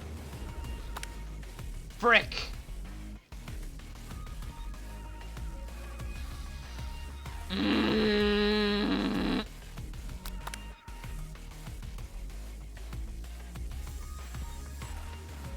Oh, I'm gonna choose one. Screw it.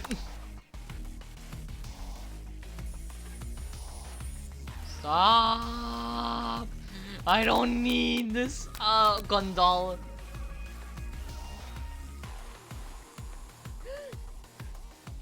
Shoot. Oh my gosh. It's a lose-lose situation either way. I can't win. I'm forced to lose. Why do you do this to me? Why has this happened?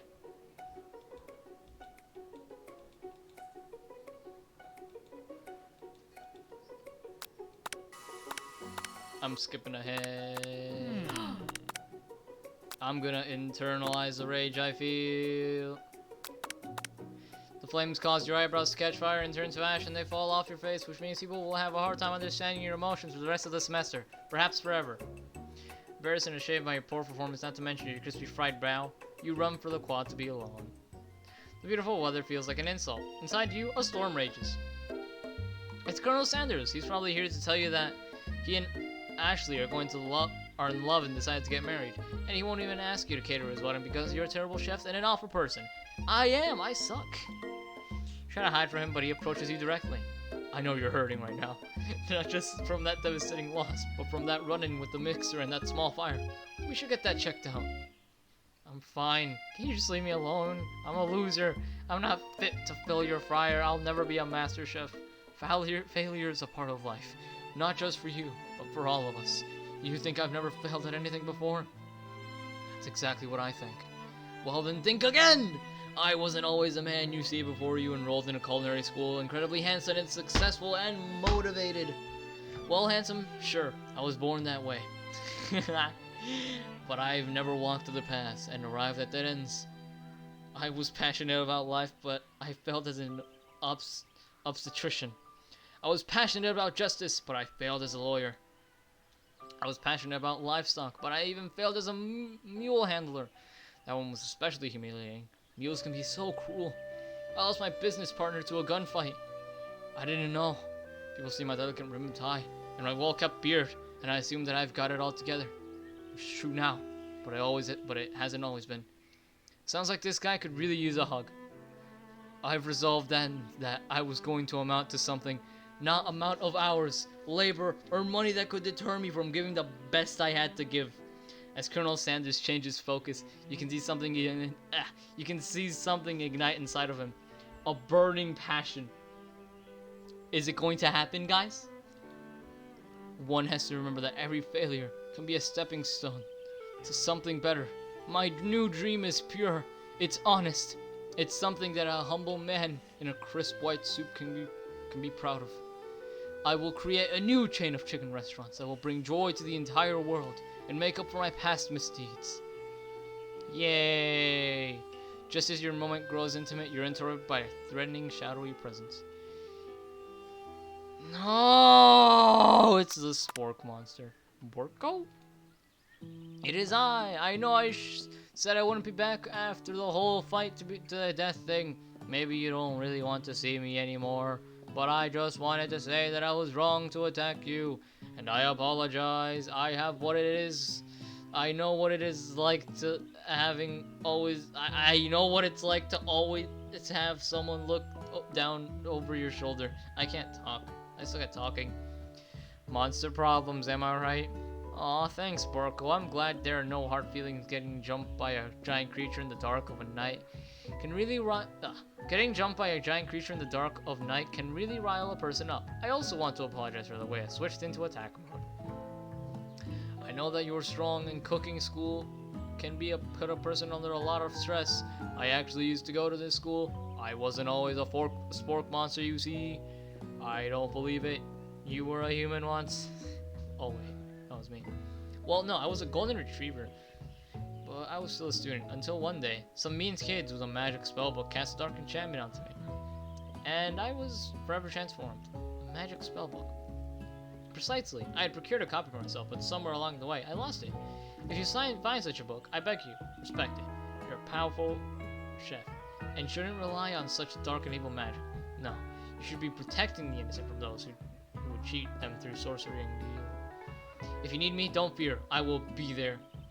Sounds like there are some bad cooks in the kitchen of life. Ronald McDonald, together, I am sure we can defeat them. Come back to my hideaway and we can discuss. A personal invite. You can't imagine what Colonel Sanders' home must be like, but it sounds like you're about to find out.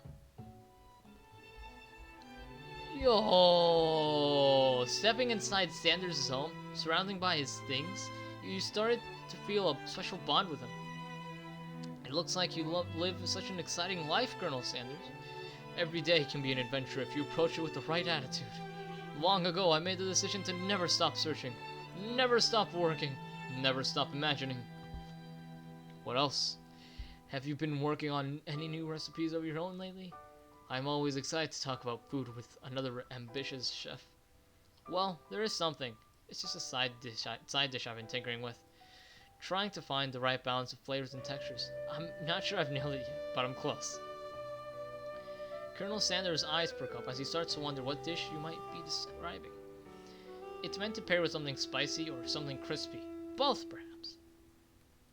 Now that you've got him right where you want him, should you reveal your new creation for him, or keep it a secret, just for you? I'm revealing it, baby. You decide that you're as ready as you'll ever be to share your original cooking with Colonel Sanders. Before you can talk yourself out of it, you decide to dive in head first. You reach into your lunch bag for a special dish that you've been keeping on ice all day.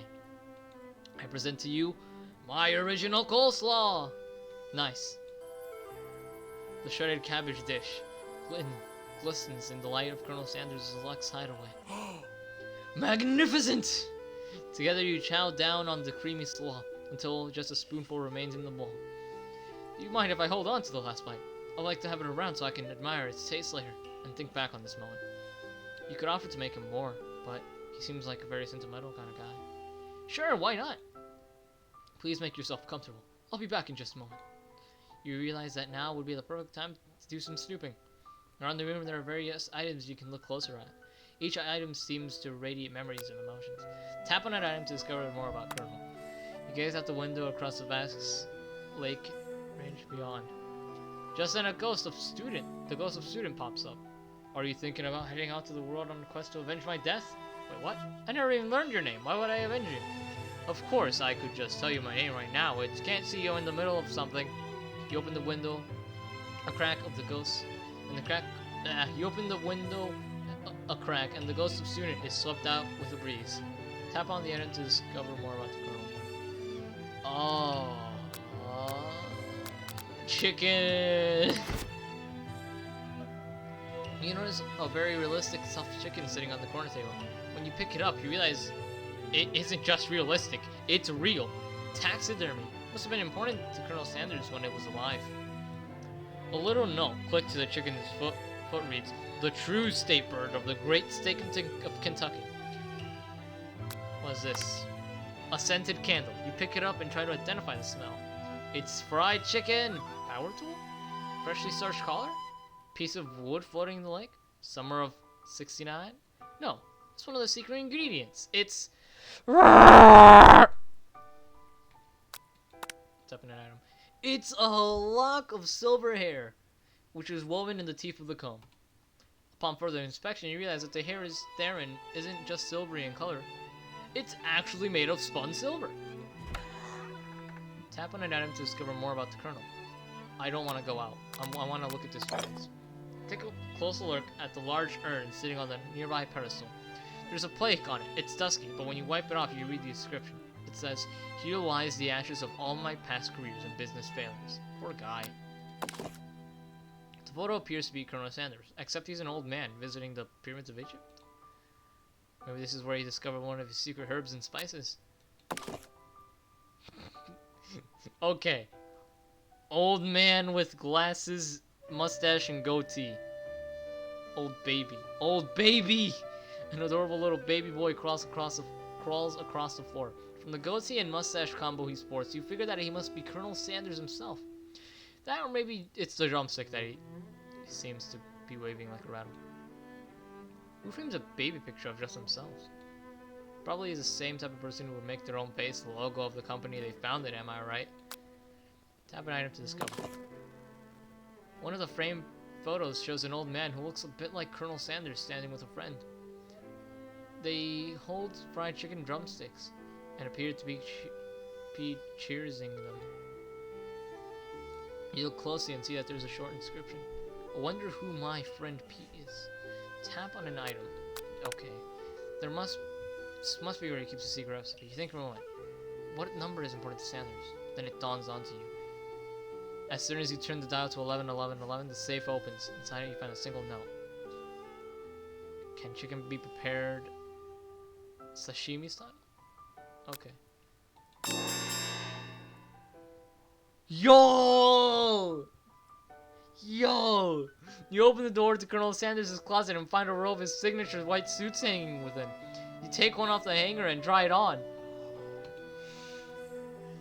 The jacket is a bit big for you, but it's soft and comfortable. You give yourself a deep hug, breathing in his scent. They say that home is where the heart is. Is this what they meant? Before you can look any further, you see Colonel Sanders returning. He has a new dish that he's been working on and he wants you to taste it.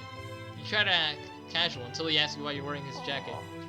I don't usually loan those out, but I must say, it does look good on you. Oh crap, the jacket!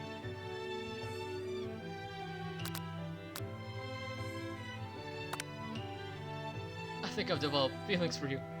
I might be developing feelings for you too, but I'm concerned. I can't tell. I can't let anything get in the way of my dreams. Oh! Oh, that's what she meant! Oh no! No! I've messed up! No! No! Oh, it's all gone wrong. It's all gone to pieces. I didn't think that's what that meant. I thought it was... No! No! It's gone to pieces. Chat, no. I messed up. No. No. Sanders senpai. No. I messed up. No. I fricked up. But the thought of leading Colonel in the midst of such an emotional breakthrough gives you a pause. You stop yourself. Colonel? Yes, Ronald McDonald. I honestly think this may be the beginning of something wonderful. I think you're right. We should take things slow. We talk late into the night and drift off into a slumber. Dream sequence. Zzz, I don't care about this part. You awake to a beautiful morning in the Colonel Sanders highway. Did you make the right decision on how to respond to Colonel Sanders? Only time will truly tell. No, I messed up because I didn't know what that meant. I thought when it said tell the truth, I thought it meant that I was gonna say, oh, I was snooping around. But no, I messed up. I truly messed up. This is not good. Oh my gosh. Today is a day that could change the rest of your life. You think about the new ingredient. It's in the new secret ingredient that you just learned about. In some jurisdictions, isn't even legal. But if the recipe is a secret, then how will they know? I messed up. I'm fricked. Your thoughts are interrupted when Colonel Sanders emerges into the room. Okay. He's holding a gorgeously plated breakfast, and your mouth waters at the sight of it. Oh no. Here's a simple breakfast I just whipped up. It's meticulous. Pog. You taste Colonel Sanders' food, and it takes you on a journey. When you return, he's waiting to ask you an important question. So, would you like to say that we're the perfect match?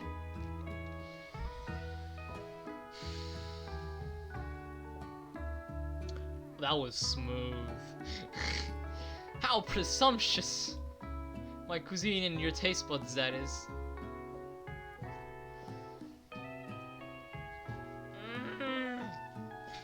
That's smooth.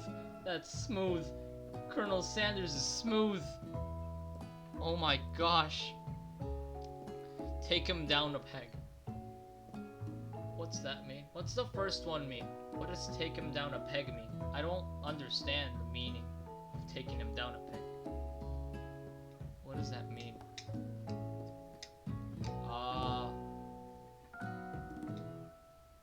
I am unaware of the situation. I'm going to flatter the man. Flatter.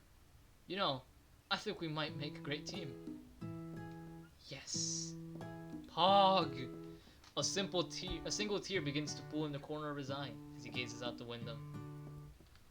Colonel Sanders. And with the right business partner, I know I can't fail. Business partner? Could he be talking to you? It's all happening so quickly.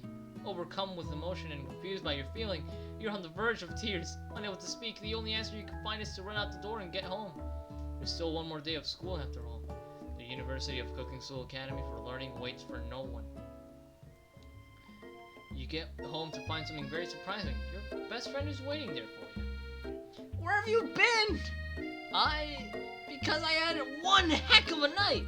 I've been desperate to talk to you about it, but I couldn't find you. I got worried that something had happened to you. It's okay, but now that it turns out you're fine, I can finally get you up to speed on the saga of Miriam. Okay, sure, but you will not believe what happened to me after school yesterday. I went on a date. You have been applauded. I think I can believe that. Since I've been partnered up with Clank, he asked me to go out with him. Of course, I told him, you'd better keep your dials turned to polite and respectful. I'm not that kind of a girl, but he was just interested in spending one-on-one time together and getting to know me. So I said, yeah, sure, I can get to know the little mechanic guy. Long story short, he took me skydiving with his friends, but things quickly spiraled out of control. How does an oven go skydiving without breaking the rope? Wait, no, that's bungee jumping. Skydiving is different. I'm not gonna question it. Did she just say skydiving? As if that's a typical first date to go on with the talking pressure cooker. And I'm not sure where we stand. You don't give Miriam time to tell her the whole story. However, bottling up the details of your own night is just too much to bear. And I went on a date too, back to Colonel Sanders' house, where I spent the night with him. You what? Nothing happened, but emotional connection. Wowzers. Miriam offers to support you no matter what you do. Together with your bestie, you feel like you can do anything. When you arrive at school, you encounter your rivals in the quad. You can tell from a distance that they're picking on Pop, though he himself might not quite grasp that fact. Because, you know, it's Pop. What's a swirly? It sounds delicious. Oh, it's great. I'll order you yeah. I'll have my swirly with sprinkles, please. Sprinkles is a dog and a tree. You can get your swirly dipped too. Why don't you pick on someone your own size? Because I'm literally the biggest person at the school. There is that horse that Colonel Sanders rides to school. But who would dare pick on such a gentle and beautiful creature? You've got some nerve, Ronald McDonald, suggesting I pick on a defenseless horse. Now you're twisting my words. I won't have it. You clenched your fist, but the injury from yesterday's mixer accident makes you wince in pain. Ah, yes, that happened. Doesn't look like you can go on cooking like that. Maybe might as well just give up. I'll never give up. Never, ever. Colonel Sanders arrives just as it appears things are getting close to boiling over. A natural, intuitive person, he senses that something has been going on. Is everything all right? Excited? Is everyone excited for the final day of school? Ronald McDonald, how's that hand feeling? I'm sure you'll be back in fighting form by this afternoon. Pog. Aren't you concerned about my hands, Colonel? No. Oh wait, aren't you concerned about my hands, Colonel? Yesterday I almost broke a nail. Winning is so hard. Technically, I don't believe a winner was decided, but your presentation was quite impressive. What's he doing complimenting her? But what about the flavor of my delicate, warm-going chocolate sauce? It was clear. You're passionate. It was clear that you're passionate on how your food is received. That's a lot of words to say. It was bland. Excuse me, Ronald McDonald. I am more than capable enough to speak for myself. Maybe you could tell me more of your thoughts as we walk into class, Colonel. I'm always interested in discussing the fine arts of fine foods. See you inside, Ronald McDonald. Annoyed by Colonel Sanders' inability to see Ashley for who you know she really is, you walk across the quad to get some distance. In an attempt to distract yourself from how slighted you feel from that interaction with Ashley, you take out the spellbook you recovered yesterday and start flipping through the pages. Whoa! That's that book? It looks like bad news. It's just something I found lying around. It would appear to be some sort of grimoire. I don't really believe in that magic stuff. Bro, same. A grimoire? Like a book of spells? I don't know. Who would spend so much time decorating a magic book if they weren't really powerful? I can think of one surefire way to find out. You open the page covered with arcane warnings. Cast only in case of extreme emergency, and sends around the edges of the page. I could use this spell as here. That says it will erase anyone I choose from all my memories. If I scrub out Colonel Sanders, it would help me focus better on the upcoming final exam. That's way too drastic. You do something else, like anything else not rooted in dark magic? Maybe tie a string around your finger? Maybe. Okay, fine, it is drastic, but desperate times call for desperate measures. argue with that statement.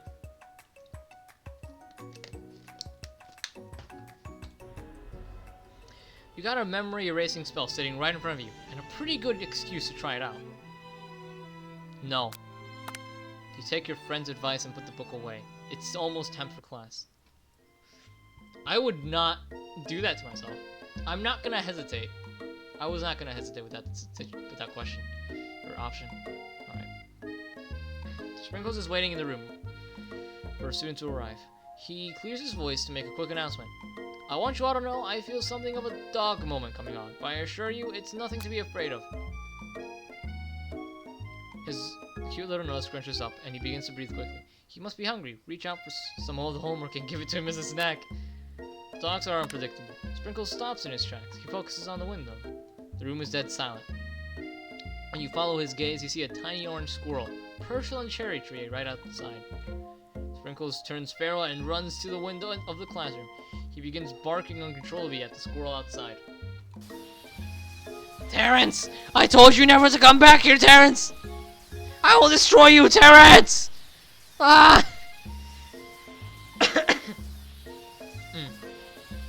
Sprinkles is barking ferociously. The squirrel looks over, but he doesn't say anything back. You wonder, is that even a talking squirrel? Who named him Terrence? Who even named him Terrence? Nobody will ever know. You better not show your chubby cheeks around here ever again, Terrence! Terrence!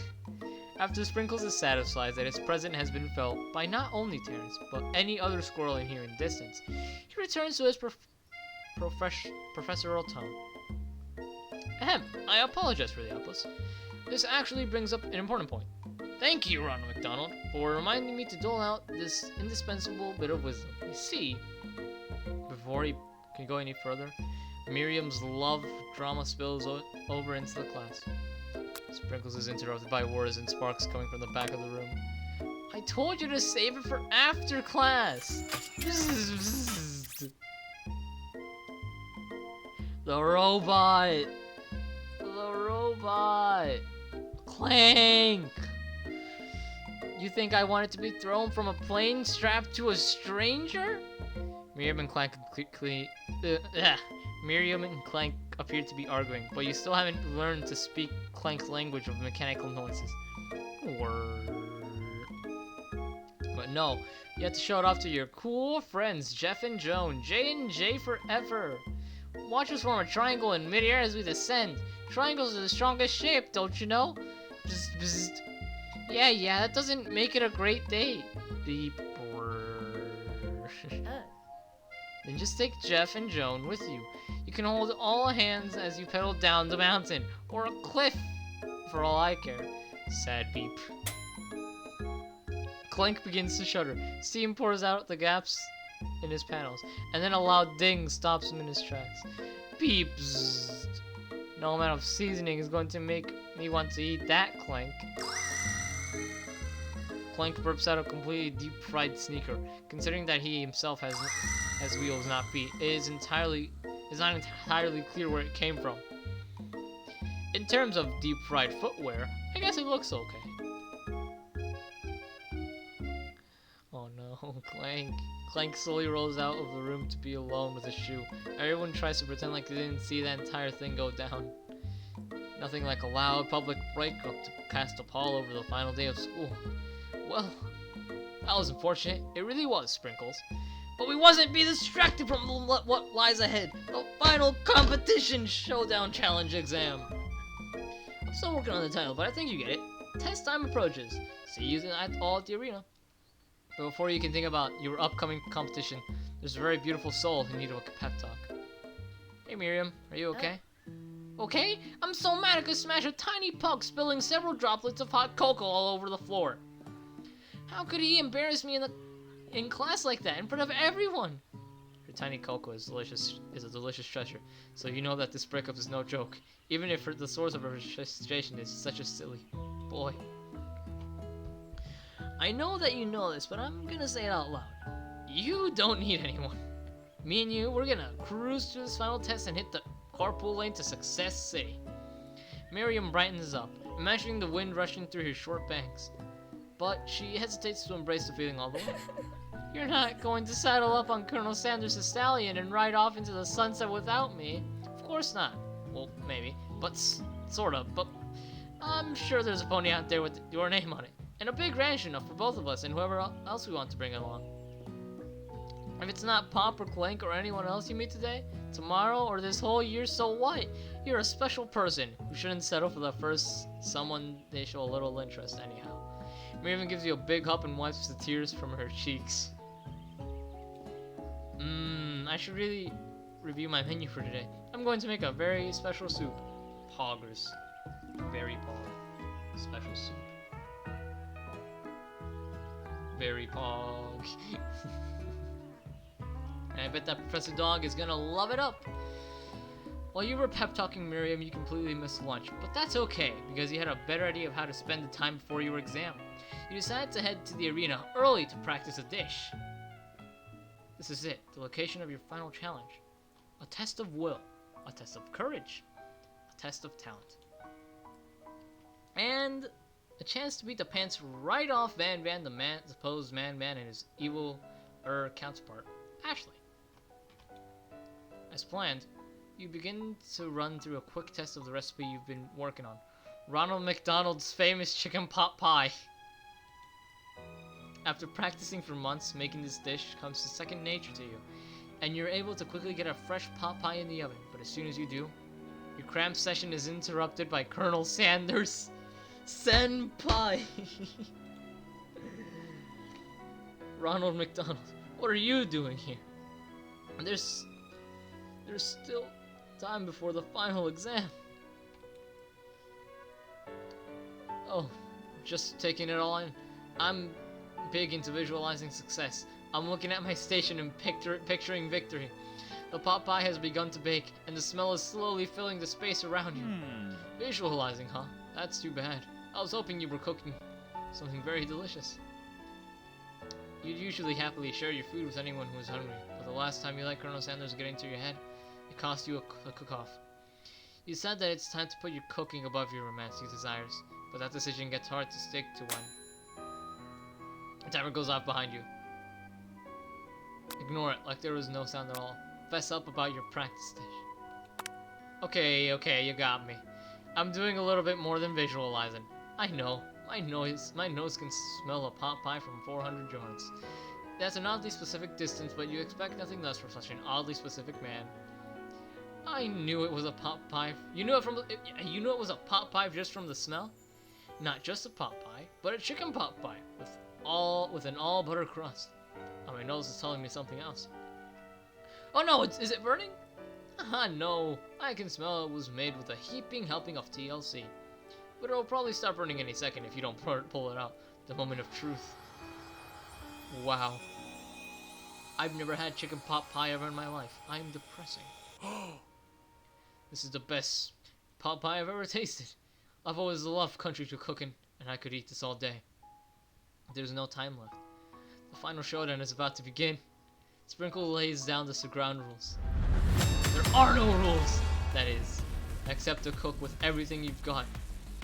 You step up for the cook of a lifetime.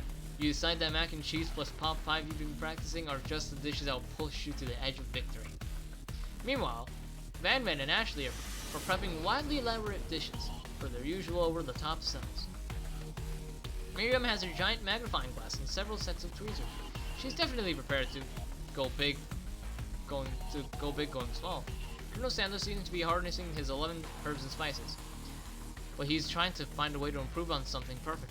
His original recipe trademark, fried chicken, or copyright, I think. The intensity in this room starts at a full 10 out of 10, with a frenzy of action.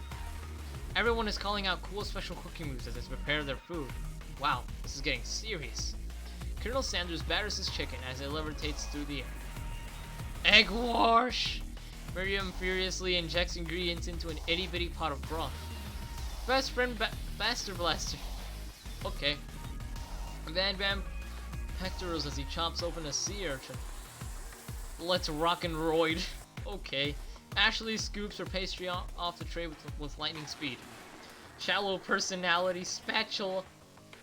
Even Clank gets in on it. 5-dial pressure point chicken cooking technique. Wait, when did Clank learn how to speak English? That's my question exactly, actually. It's the singularity, as was foretold. We mustn't let it happen, or the appliance uprising will take us all. Self-destruct!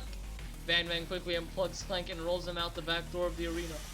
As you frankly prepare your disc, you notice Ashley has her spellbook out. Is she going to use some dark magic to turn the tide? You got the book of your own, but you're desperate not to see her win another battle. Should you take this opportunity to fight magic with magic, even if it's almost certainly evil magic? We're doing it the hard way. Let's go. Who needs magic when you've got passion? Yes! Yes! I'm going to do it the hard way. Colonel Sanders sees that you've chosen to win on your own terms, and he gives you a subtle wink from across the room. I believe in you, Ronald McDonald! Miriam notices too. And I've always believed in you, Ronald McDonald, since we were little kids. I am your best friend forever. You turn to notice that Miriam is at your station cheering for you. Miriam, what about your dish? If you're here cheering, who's cooking? Tiny food, short cook time. I'm actually already done, so I thought I'd help you. Oh, that's sweet, but Miriam tosses a handful of spices directing into your boiling noodles. It's the secret ingredient. However, she doesn't know that you lie to make the ingredient up. And where in the world did she get an eye of the newt from? The boiling pot explodes, sending Miriam flying backwards. The watery noodles begin to swirl in the air, bubbling up into a dark cloud that thickens and congeals before your very eyes. It is I, Steve, the Spork Monster. Steve? What happened to Porco? You're not here to battle me, are you? We Spork Monsters are many. I think Porco had the day off. But you have conjured Steve, and I hate to battle. So I'd say you're doing pretty alright. Pog. Oh hey, you're in the middle of a cooking competition. I love this stuff. It's better than TV. You crazy kids and your culinary skills really impress me. Mind if I hang out? I'm sorry, Steve, but I'm kind of in the middle of something. Do you mind? Steve, the Spork Monster, notice that you got the Grimoire stashed beneath the cooking station. I see what you're up to. Crisscrossed some magical items and accidentally summoned me, huh? Huh, yeah, guessed it sorta. If you're here, would you mind tossing some fresh noodles in a pot of salt water? I'd love to. I've always wanted to be a top chef, actually. You know, when I was just a little spork pup back in the old country. You can feel Spork Monster winding up to tell you a very long and involved story. You don't know exactly where they came from, but it seems like it was probably lonely there. Actually, you know what? Maybe you should watch from the stands. I really need to focus on this competition. I understand. It's kind of like the last time in Monster School that I had fallen asleep during scare attacks when I woke up. You toss a serious stare at Steve and he takes the hint. Never mind. I'll tell you later. Good luck. Okay.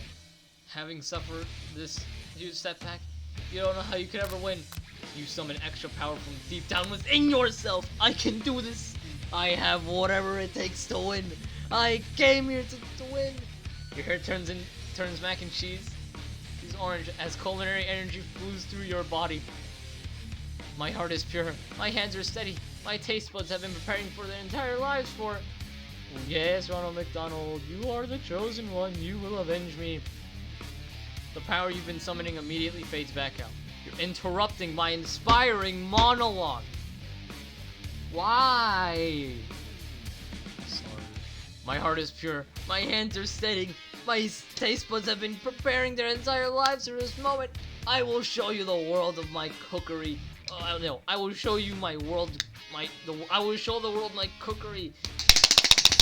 This will happen. August. You begin to levitate off the ground. Energy courses through your body. You know that with this power you can do anything. Except burn back time, which would be super useful, because you were powering up. Your chicken pot pie overcooked in the oven and can't be served.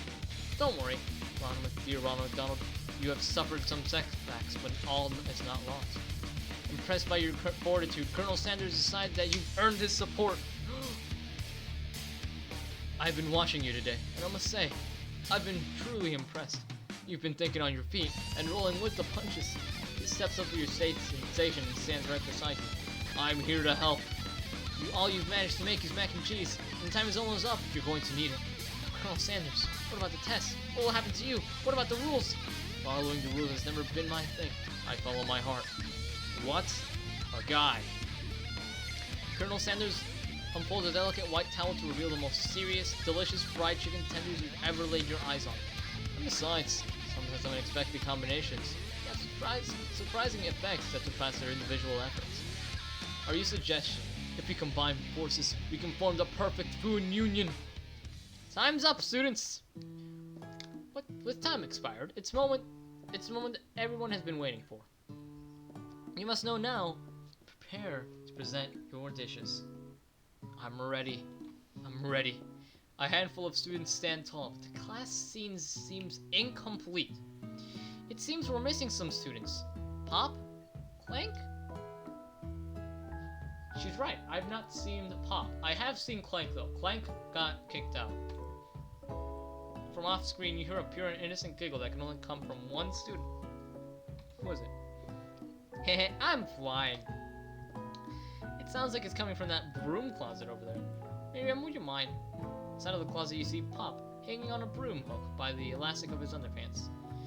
Pop, get down from there right now! Let me guess. Did Van have to do something with this? When someone asks for a wedgie, who am I to refuse? I thought a wedgie was a salad! Oh, Pop, you're so innocent. It looks like Pop is eliminated from the challenge, seeing how he didn't cook anything. Dang. I can't feel my legs. May I be excused? Sure. You kids and your pranks. I must say, it's not the worst prank in Uxal history, but it's not exactly yearbook material. Wait a second. Pranks, planks, clank! Where did that pressure cooker roll off to? You wait to hear a signature word, beep, or any onomatopoeia, but there's none. Somehow, he must have got it unplugged, I guess. We'll have to figure that out later. That leaves only 4 remaining students. Please collect your final projects. Yes, it's been a long semester. Wow, 3 whole days long. But after days of hard work, the time has come for me to eat. Miriam, please step forward. Now describe your dish. I've made tender udon noodles in savory soup. Hog. My word, it's so delicate. Is that a teeny tiny Naruto Maki I spy afloat in this itsy bowl? Yes, chef.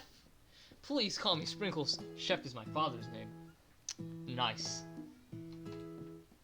Yes, Sprinkles, and some green tea made from baby tea leaves that I picked myself.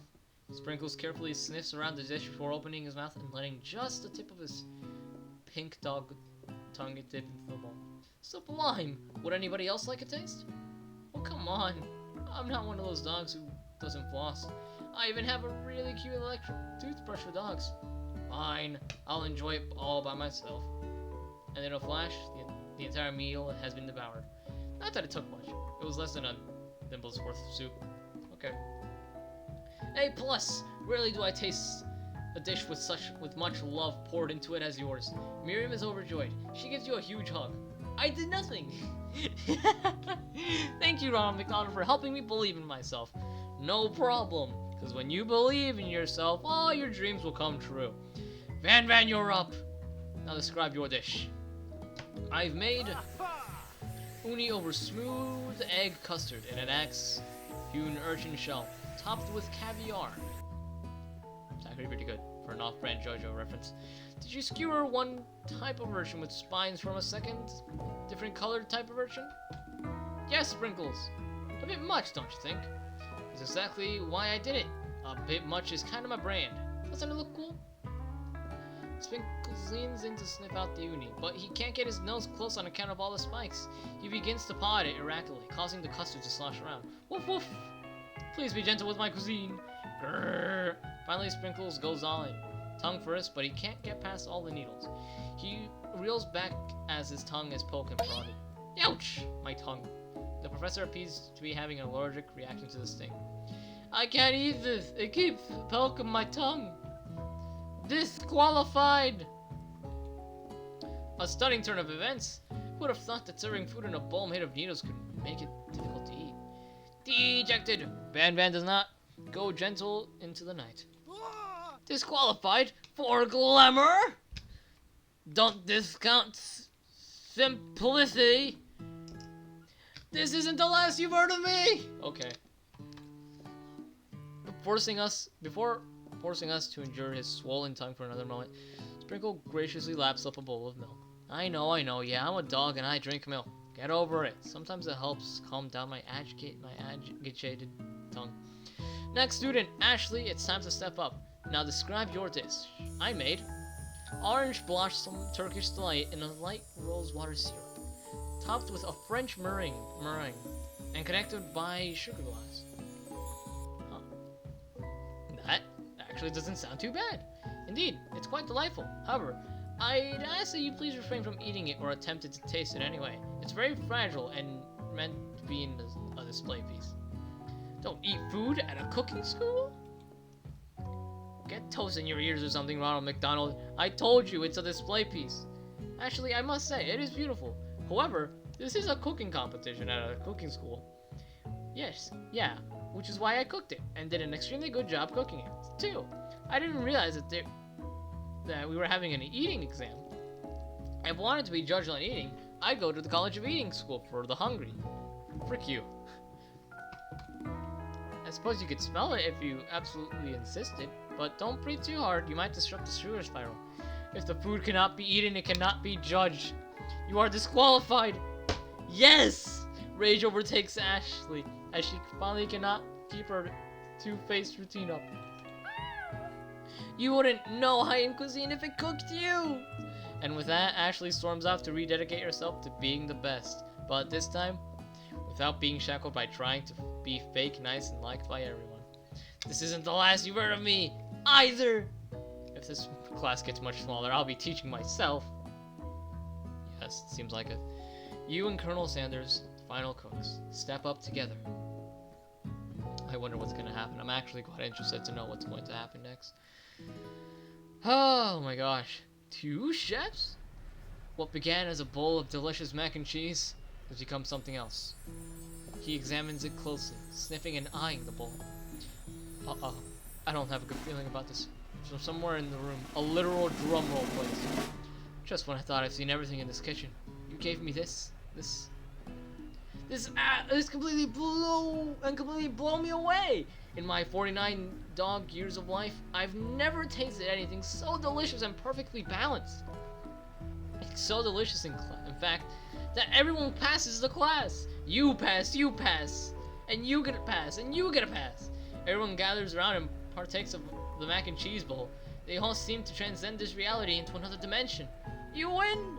Together, you and Colonel Sanders have made a new menu item. And the menu item is so impressive that even Van and Ashley are drawn back by its magnetic fragrance. When they gaze upon your mac and cheese bowl, they admit that you are indeed an excellent chef. Sprinkles declares that you have passed. Everyone has passed. They were supposed to be more battles, but come on. How could they be better than this one? Now that the school year is complete and everyone has graduated, the students return for one last assignment, to get their groove on. The cafeteria has been completely redecorated in order to serve as the site of the school's graduation dance. Compared to the massive high-tech cooking arena, the humble decor seems downright cute and cozy. DJ Dog in the house! Ow, ow, ow. No, I'm not doing that ever again. You knew that Sprinkles was a master chef, but also a world-renowned turntablist. Who says you can't teach an old dog new tricks? I agree with that statement. Van and Ashley tell everyone that they've committed themselves to righting the wrongs they did while they were the villains. Pog. For a moment, you actually believe them. Not another haunting. No ghosts around at graduation. It's clearly written in the school's bylaws. I was never actually a ghost. It was a trick to get you to finally notice me. Oh, amusing. And now that everyone is together, it's the Spork Monster. He is totally mellowed out. Everyone, the Spork Monster is no more. From here on out, I prefer that everyone to refer to me by my new name, Party Monster.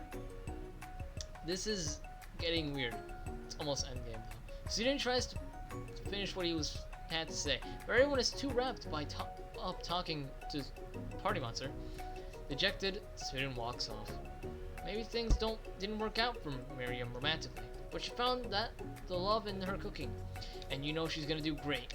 A red carpet rolls across the floor of the ballroom. It's like a Hollywood movie premiere. Who could command such an entrance? Oh, you already know. Oh. That's not Colonel Sanders. It's Pop. He's arrived late to the dance, but apparently for a good reason. Walking the carpet, you see perched atop his dirty chef's hat. A crown? Welcome back, Pop. I know you weren't able to complete the final exam and accept your diploma, so we mailed it to you directly to your father. We figured it was the least we could do. For the school's dean. Oh, now I get it. And we got a new wig on the school. Not to mention the honor of educating the son of Chancellor such and such. The music at this dance is interrupted by a sound of sparking and electrical hissing. It's Clank, who has arrived late to the dance. Now that I've graduated, I can reveal my truth. Whoa, he's still doing the talking thing. I am Clank. I'm not of this Earth. I'm actually from a faraway planet in another dimension. What? What? I actually feel like I knew it this whole time. Now that I've learned the ways of your kind, I must return. Miriam, will you come with me? I don't know what to say. Besides, no, obviously. I've just begun to learn who I really am. This isn't the time for me to devote my life to figuring out who you are, Clank. You're blown away by Miriam's maturity. It's pretty clear she's managed to surpass you in that regard. I understand, kind of. Humans are weird. The portal opens up and Clank disappears through it. Okay. Finally, Colonel Sanders arrives! I'm happy. Howdy, classmates. That looks epic. Just like the first day you met him, he has come prepared to feed the entire class. However, it's not enough to just give them a bucket of chicken. It's time. This time it's a full meal. I'm actually getting hungry playing this game. I didn't get to be the most famous chicken man in history of chicken and man, but not reminding people to go out and buy my chicken. I need to screenshot this. I really want to screenshot this. That's not the right button. Boom. It has been screenshotted. I'm gonna make it my background. The end? Okay. No, it's not the end. As everyone feasts on their delicious chicken dinner, Colonel Sanders finds you sitting at the edge of the dance floor. Ronald McDonald, what are you doing sitting all alone? Oh, you know, just waiting for the right person to ask me to dance. I wonder, why you tell me? What are the qualities that you would expect to find in such a lucky person? Off the top of my head, I don't know. A spicy musk, a tidy goatee, and a degree from the University of Cooking School, Academy for Learning, just to name a few. And there's knocking at my door. This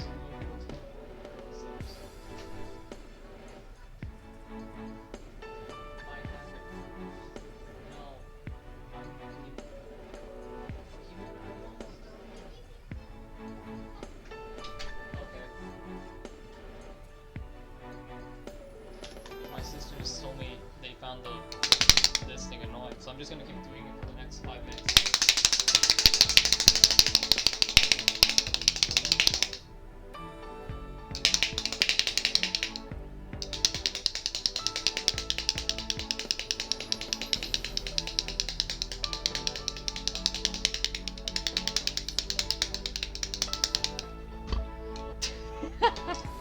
It was funny. It truly is my lucky day. Would you dance with me? Yes, I would love to. As you glide across the dance floor, hand in hand with Colonel Sanders, the future stretches out in front of you. And once my 100th franchise is up and running, I'll be ready to take a day off. And I'll be so glad to spend it together with you, Ronald McDonald. How sweet. We'll work together and play together. Colonel Sanders stops dead in his tracks. Work together? Well, I think this is something I just need to do by myself. But who will help run your restaurants? I don't believe I need help. Besides, based on your time at school here, do you really think running restaurants is the best path forward? Could it be? You found a love connection but you failed to earn Colonel Sanders' respect as a chef? I did. Can you live with only half of them? Will you be able to endure sharing him with his other life of an entrepreneur? I suppose I could enroll at pastry school. Oh my dear Ronald McDonald, I'm sure that you'll find your place eventually. And along that way, you'll have me by your side. The end! Yo! I did it! It's over! It's done!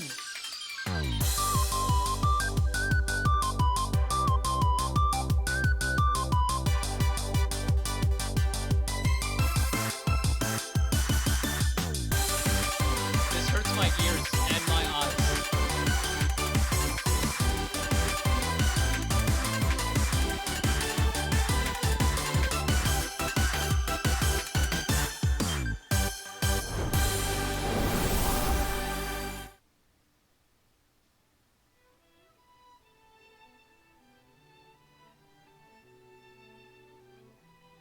It's done. It's over. I beat the game, and in 2 hours, to say the least. I just played I Love You, Colonel Sanders, a finger-licking good dating simulator. Oh my gosh. I need to inform my friends.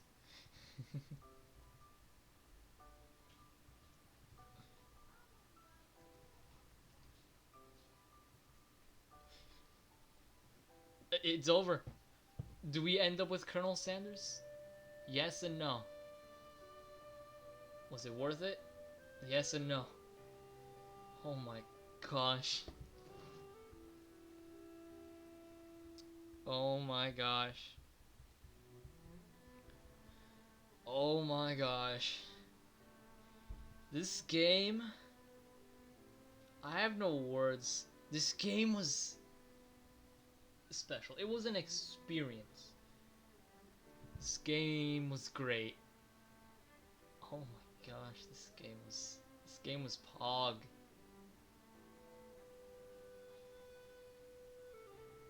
This game was so pog. I actually like this game. For a dating sim, the first dating sim that I've ever played, it's actually pretty good. I enjoyed it a lot. It was so much fun. So much fun to play, especially on stream. My voice hurts now because of my terrible voice acting. Oh my gosh, that was so much fun. I enjoyed every second of it. Oh my gosh. Well, I guess that's it for I Love You, Colonel Sanders, a finger-licking good dating simulator. And if you're watching this on YouTube, if you like my content and you want to continue watching it, or if you want to support me in any way, subscribe on YouTube. That one, cheese it. Follow me on Instagram, follow me on Twitter, on Twitch as well. Thank you so much for watching and for being here watching the stream. I hope you have a nice day, and I hope you find love with Colonel Sanders as well. I don't know. Anyways, I'm closing the game. I'm exiting the game. I need to stop my OBS recording. Thank you so much for being here. I hope you have a great day. Later.